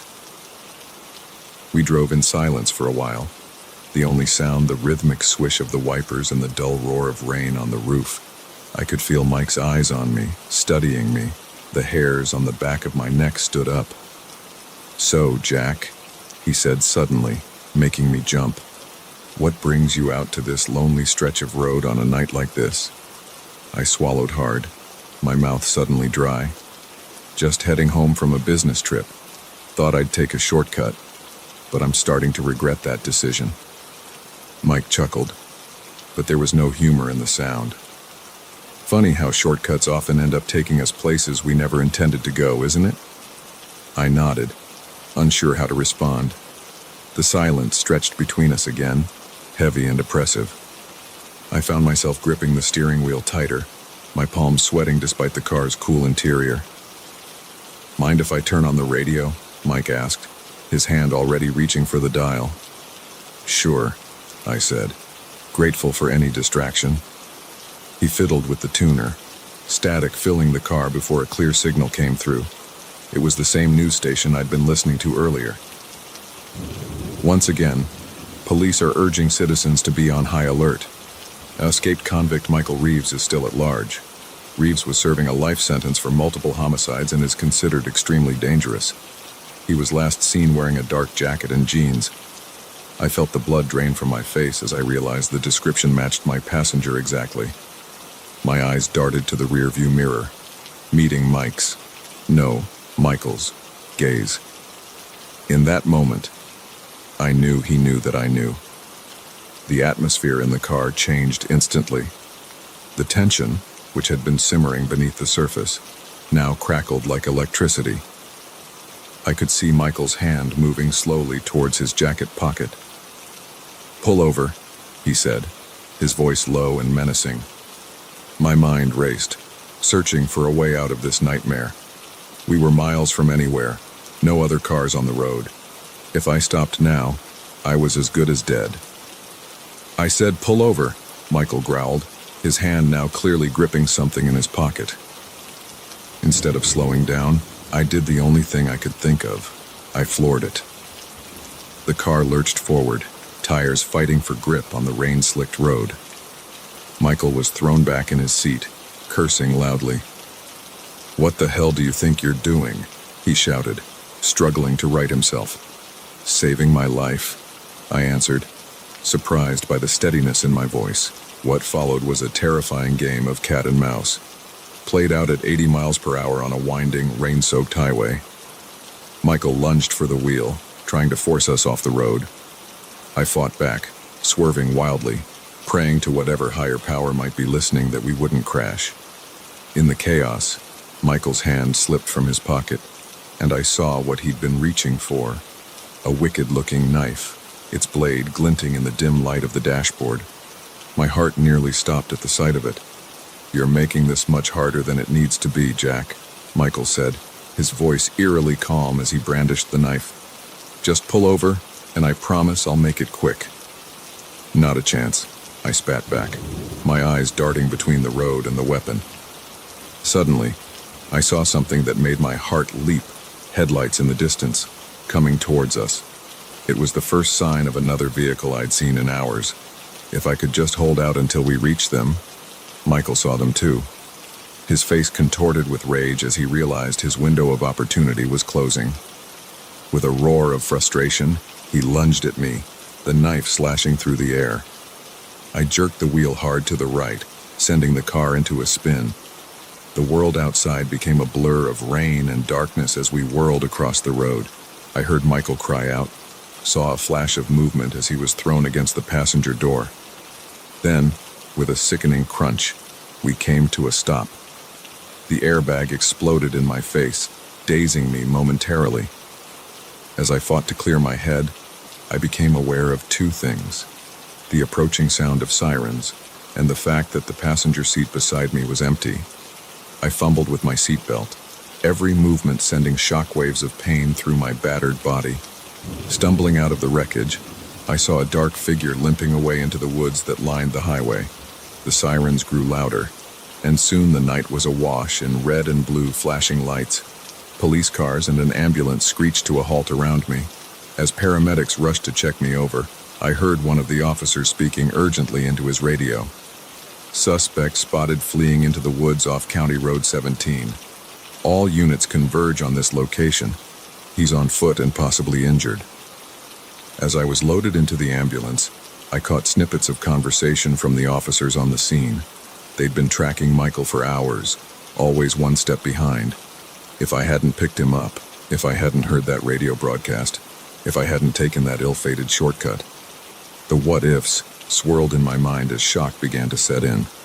In the days that followed, as I recovered in the hospital and gave countless statements to police, the full weight of what had happened began to sink in. I'd come face to face with a killer and lived to tell the tale. Michael Reeves was caught 2 days later, found hiding in an abandoned barn not far from where I'd crashed. They say he'd killed 3 people since his escape. I would have been number 4. Now, whenever I see a hitchhiker on the side of the road, I think back to that rainy night. Part of me wants to stop, to help someone who might genuinely be in need. But a larger part, the part that remembers the glint of that knife and the cold look in Michael's eyes, keeps driving. Because sometimes the most dangerous shortcuts are the ones we take with our trust.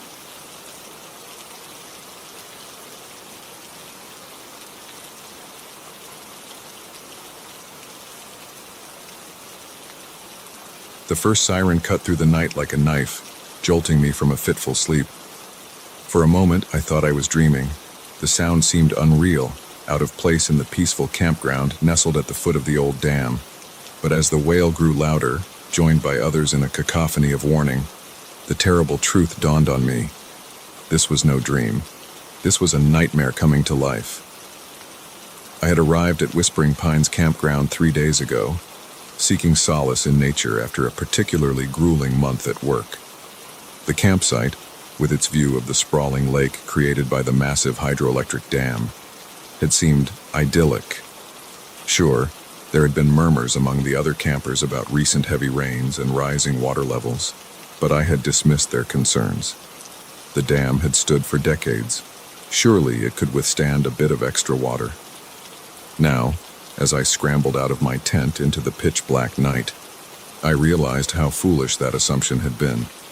The sirens continued their relentless screech, and I could hear panicked shouts from nearby campsites. Fumbling for my flashlight, I swept its beam across the campground. The scene that greeted me sent a chill down my spine. People were running in every direction, some still in their pajamas, clutching whatever belongings they could carry. Children cried, dogs barked, and above it all, those sirens wailed their dire warning. In the distance, I could see the dark silhouette of the dam, a wall of shadows against the night sky, and at its base, a sight that turned my blood to ice. Water, churning and frothing, breaching the top of the structure in multiple places. The dam was failing. Reality hit me like a physical blow. We were in the flood zone. If that dam broke, we'd be swept away in minutes. I had to move, now. Adrenaline surging through my veins. I dove back into my tent, grabbing my backpack and shoving in anything I could reach. My phone, wallet, a bottle of water. There was no time for anything else. As I emerged, I nearly collided with my neighbor from the next campsite over, an elderly man named Frank I'd chatted with earlier in the week. "We need to get to higher ground," he shouted over the din, his eyes wide with fear. "There's a trail that leads up the hill behind the campground. It's our only chance." I nodded, falling into step beside him as we ran towards the tree line. All around us, chaos reigned. A woman stumbled past, dragging a screaming toddler. A group of teenagers huddled together, paralyzed with indecision. And through it all, that incessant siren wail, punctuated now by a new, more terrifying sound. The deep, resonant groan of overstressed concrete. The trail Frank had mentioned was little more than a deer path, barely visible in the weak beam of my flashlight. We stumbled upward, the uneven ground made treacherous by loose rocks and exposed roots.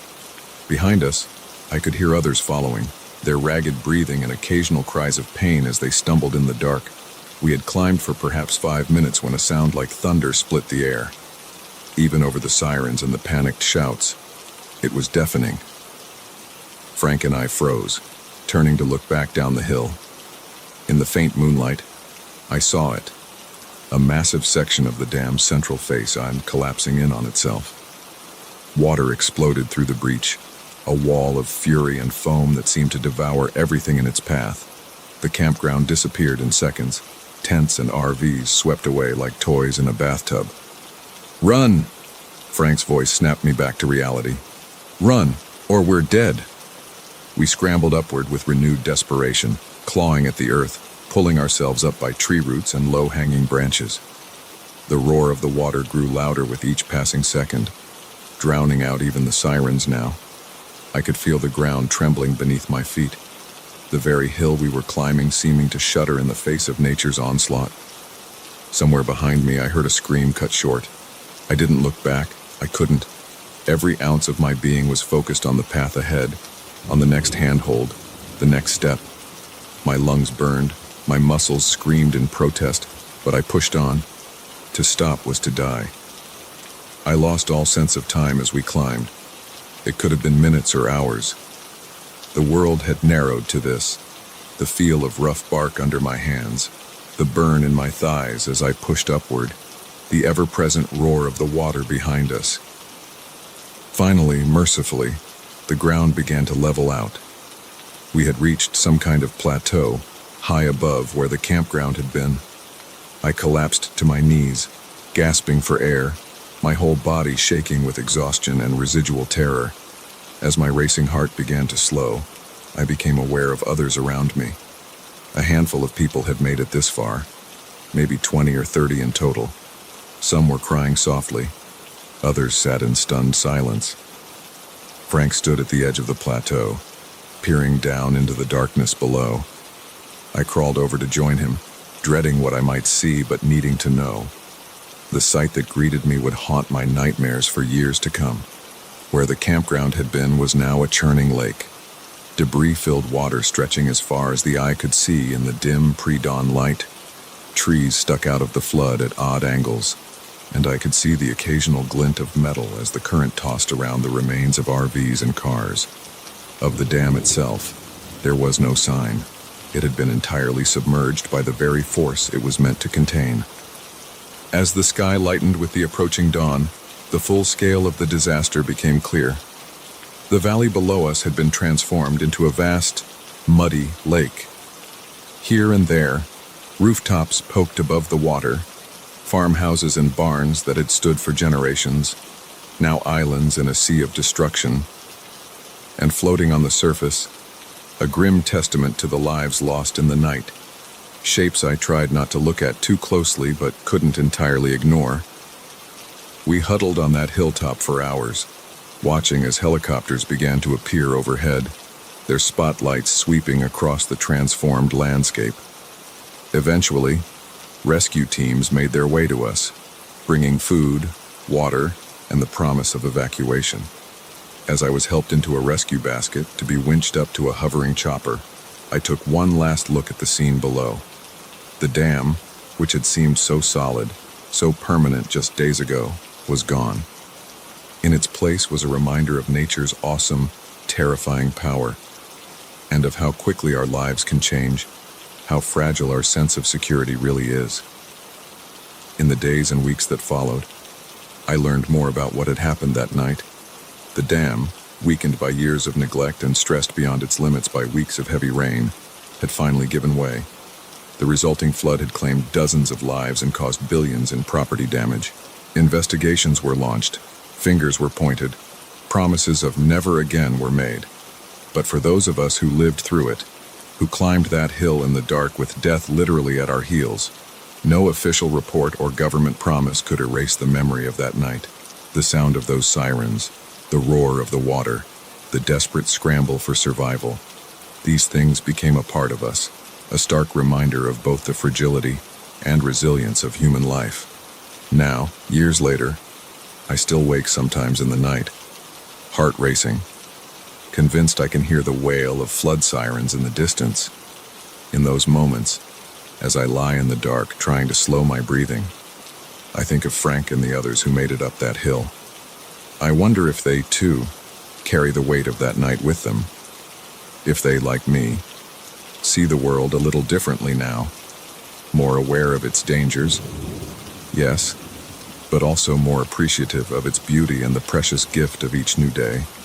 And I think of those who didn't make it, whose names I read in newspaper articles and saw on memorial plaques. I think of the lives cut short, the futures erased in one terrible night, and I promise myself, as I do each time these memories surface, to live fully and deeply, to never take for granted the solid ground beneath my feet or the safety of a quiet night. Because if that night taught me anything, it's that everything can change in an instant. And when it does, all we can do is run, climb, and hope that when dawn breaks, we're still standing.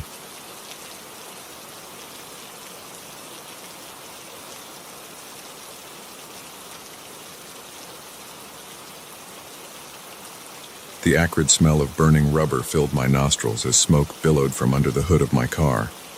I coasted to a stop on the shoulder of the desolate country road, my heart sinking as the engine sputtered its last. The sun was setting, painting the sky in vibrant oranges and reds, but I couldn't appreciate the beauty. I was stranded in the middle of nowhere, with no cell service and miles from the nearest town. I popped the hood, hoping against hope that it was something simple I could fix. But as steam hissed out and I peered at the maze of pipes and wires, I knew I was out of my depth. I'm no mechanic, and even if I was, I had no tools. I slammed the hood shut in frustration, leaning against the car and surveying my surroundings. Fields stretched out on either side of the road, golden wheat swaying gently in the evening breeze. In the distance, I could make out a farmhouse, a faint light glowing in one of its windows. It was my best shot at getting help. As I debated whether to start walking or wait for a passing car, I heard the rumble of an engine approaching. Relief washed over me as I turned to see an old pickup truck slowing down. The driver, a middle-aged man with a weathered face and kind eyes, rolled down his window. "Car trouble?" he asked, his voice gravelly but friendly. I nodded, grateful for the potential help.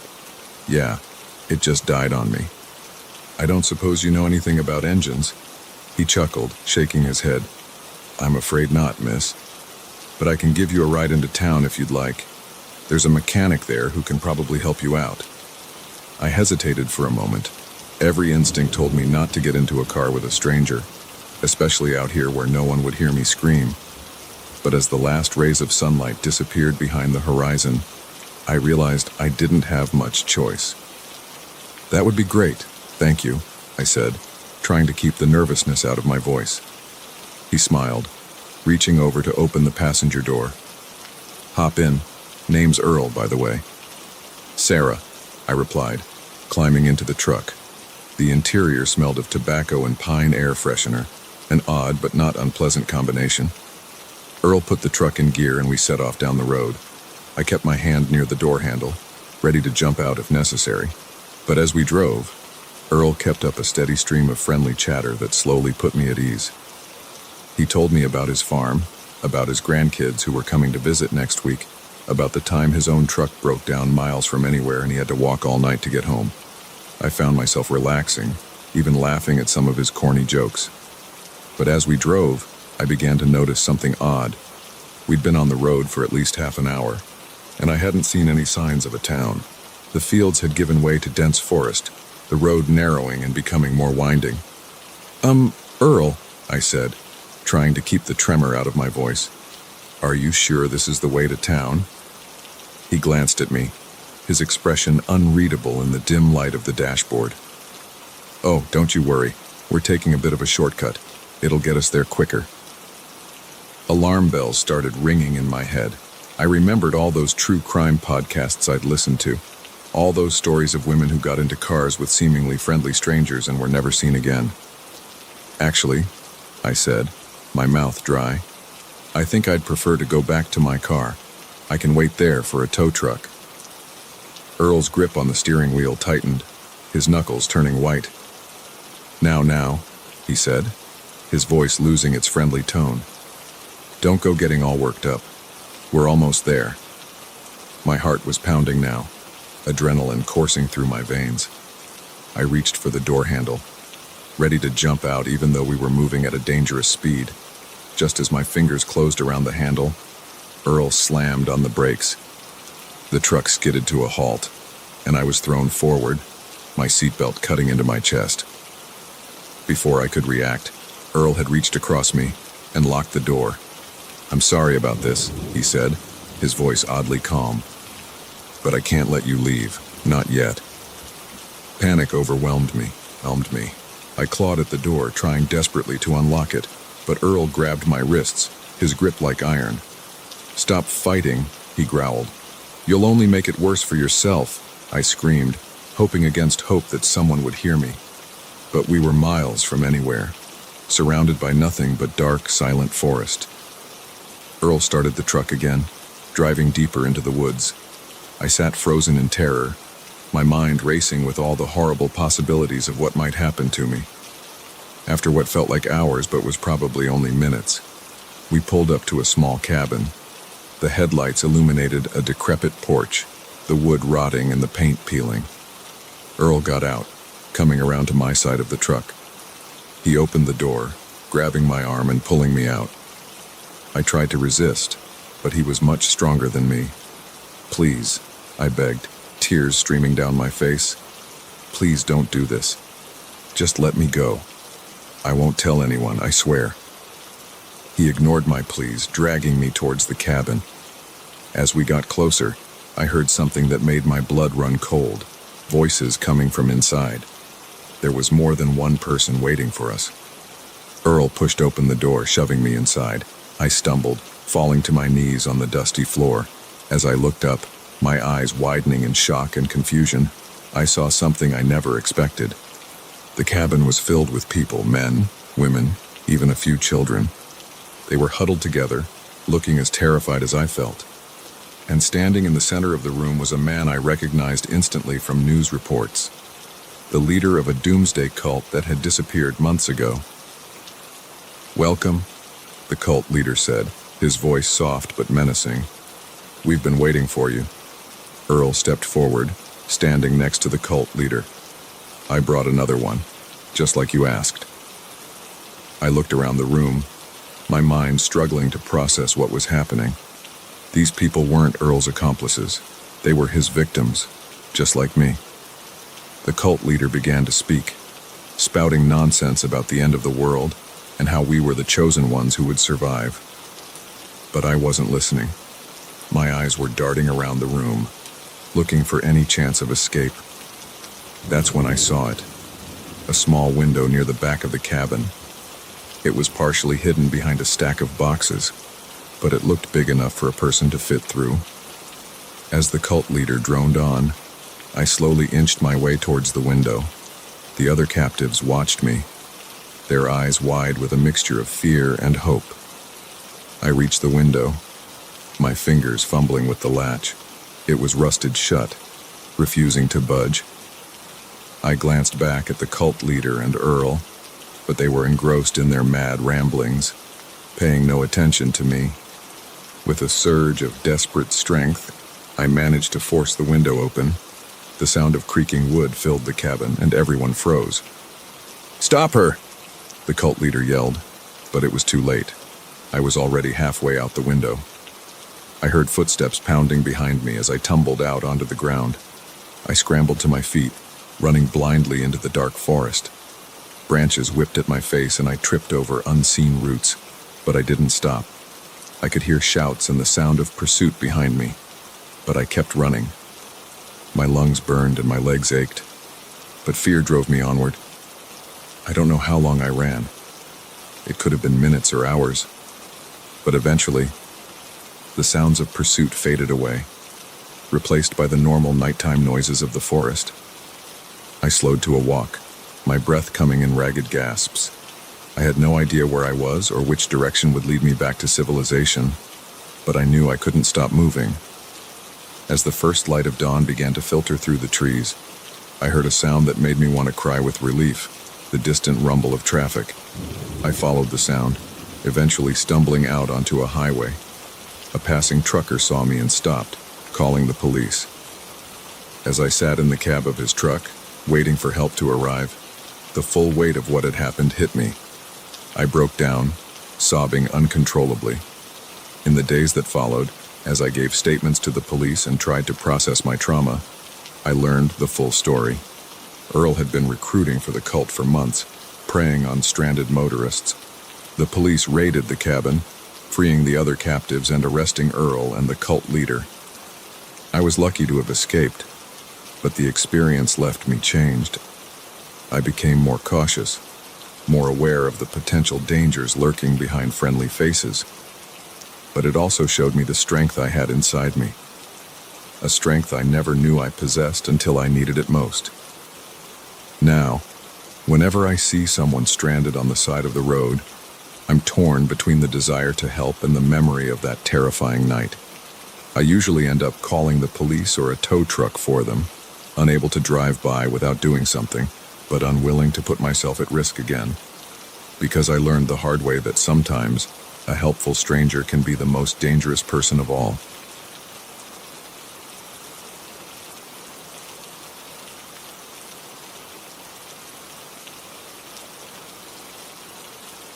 The beam of my flashlight flickered, casting eerie shadows on the cave walls. I tapped it against my palm, praying for it to steady, but the light only grew dimmer. In the oppressive darkness of the underground cavern, that fading light was our lifeline, and it was dying. "Guys," I called out, my voice echoing off the damp stone walls. I think we have a problem. It was supposed to be a simple expedition. Sarah, Mike, and I had been planning this caving trip for months. We were experienced hikers, but this was our first time exploring a cave system this extensive. The thrill of adventure had overshadowed any concerns we might have had. Now, as the darkness pressed in around us, I was starting to realize how foolish we'd been. We had entered the cave system early that morning, armed with maps, ropes, and what we thought was plenty of supplies. The first few hours had been exhilarating. We marveled at the intricate rock formations, took photos of underground streams, and reveled in the sense of being the first people to see these hidden wonders in who knows how long. But as we ventured deeper into the cave, things started to go wrong. First, we took a wrong turn, ending up in a section of the cave that didn't match our maps. We backtracked, but the twisting tunnels all started to look the same. Then Mike slipped on a wet rock, twisting his ankle. It wasn't serious, gone, but it slowed us down. And now, our primary light source was failing. What do you mean, a problem? Sarah's voice came from somewhere to my left, tight with barely controlled panic. I swung my flickering beam in her direction, catching the reflection in her wide eyes. The flashlight's dying. I think the batteries are going. Mike limped over, his face pale in the dim light. That's impossible. We packed fresh batteries this morning. Well, apparently not fresh enough, I snapped, immediately regretting my harsh tone. This wasn't anyone's fault. We were all in this together.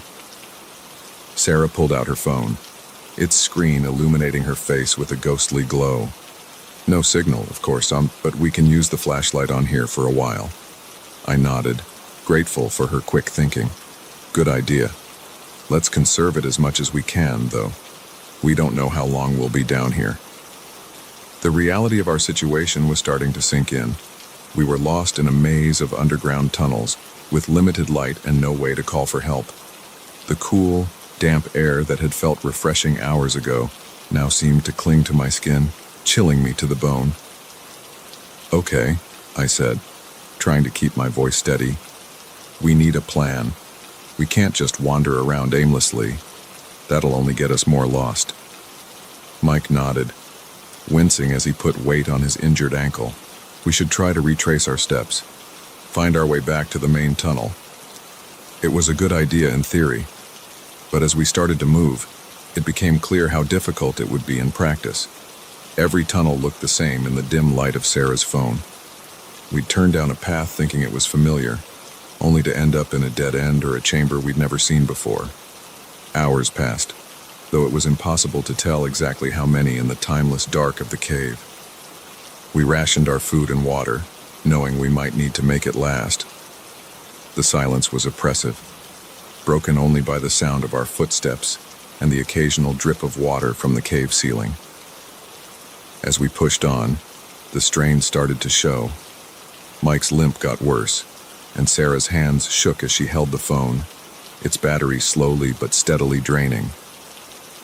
I felt a creeping claustrophobia, the weight of the earth above us seeming to press down harder with each passing minute. Then we heard it, a sound so faint at first that I thought I was imagining it. A low rumble, more felt than heard, reverberating through the rock around us. Did you guys feel that? I whispered, not sure why I was keeping my voice down. Sarah nodded, her eyes wide. What was it? An earthquake? Before anyone could answer, the rumble came again, louder this time. Small pebbles skittered across the cave floor, and a fine dust rained down from above. We need to move, Mike said urgently. Now. We stumbled forward, no longer caring about trying to find our way out. Our only goal now was to find somewhere that seemed stable, somewhere we might be safe if the cave decided to come down around us. The rumbling continued, growing in intensity. Larger rocks began to fall, forcing us to dodge and weave as we ran. Sarah's phone flashlight bounced wildly, creating a strobe-like effect that made the whole scene feel like a nightmare. Just when I thought we couldn't go on any longer, we burst into a large chamber. The ceiling arched high above us, supported by massive columns of rock. It felt more stable than the narrow tunnels we'd been in, and without discussing it, we all headed for the center of the room. We huddled together as the cave shook around us. I could feel Sarah trembling beside me, heard Mike's ragged breathing. In that moment, faced with the very real possibility that we might die here, I felt a surge of affection for my friends. Whatever happened, at least we were together. The quake seemed to last an eternity, but it was probably only a few minutes. When it finally subsided, we were left in a thick, choking silence. Sarah's phone had gone dark. Whether from damage or a drained battery, I couldn't tell. We were plunged into absolute darkness. I've heard people say they couldn't see their hand in front of their face, but I'd always thought it was an exaggeration. Now, I understood. The darkness was complete. Absolute. It pressed against my eyeballs, seeming to seep into my very being. Is everyone okay? I managed to croak out, my throat dry from the dust. I think so, Sarah replied, her voice small and scared. Mike grunted in affirmation, and I felt him shift beside me. We sat in silence for a long while, each lost in our own thoughts. The reality of our situation was impossible to ignore now. We were trapped, possibly buried alive, with no light and no way to call for help. Our chances of rescue, of survival, seemed vanishingly small. But giving up wasn't an option. We were still alive, still breathing. As long as that was true, we had to keep trying. Okay, I said, breaking the silence. We need to think. There has to be a way out of here. How? Sarah's voice cracked. We don't even know where here is anymore. No, but we know caves often have multiple entrances, Mike chimed in. And air has to be getting in from somewhere, or we'd have suffocated by now. He was right. I took a deep breath, trying to focus. All right, let's try to feel for any air currents. They might lead us to an opening. We spread out, crawling on our hands and knees, feeling our way across the rocky floor. It was slow, painstaking work.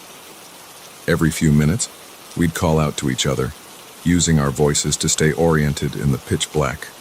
I don't know how long we searched. Time had lost all meaning in the darkness. But eventually, I felt it, the faintest whisper of a breeze against my cheek. Guys, I called out, excitement making my voice shake. I think I found something. Sarah and Mike made their way over to me. Together, we followed the weak air current, our hands running along the cave wall. The breeze grew stronger, and with it came a smell, fresh, green, alive. The outside world, we quickened our pace, hope giving us renewed energy. The tunnel narrowed, forcing us to crawl on our stomachs at times. But we pushed on, the promise of freedom driving us forward. And then, suddenly, there it was, a pinprick of light in the distance, so faint I thought I was imagining it at first. But as we got closer, it grew brighter. Sunlight, filtering through a small opening in the rock. The hole was tiny, barely big enough for a person to squeeze through. But it was our way out. With desperate strength, we clawed at the opening, widening it bit by bit. Rocks cut our hands, but we barely noticed the pain. Finally, the hole was big enough. One by one, we squeezed through, emerging into the blinding sunlight of a late afternoon. We were on the side of the mountain, far from where we'd entered the cave system, but we were out. We were alive.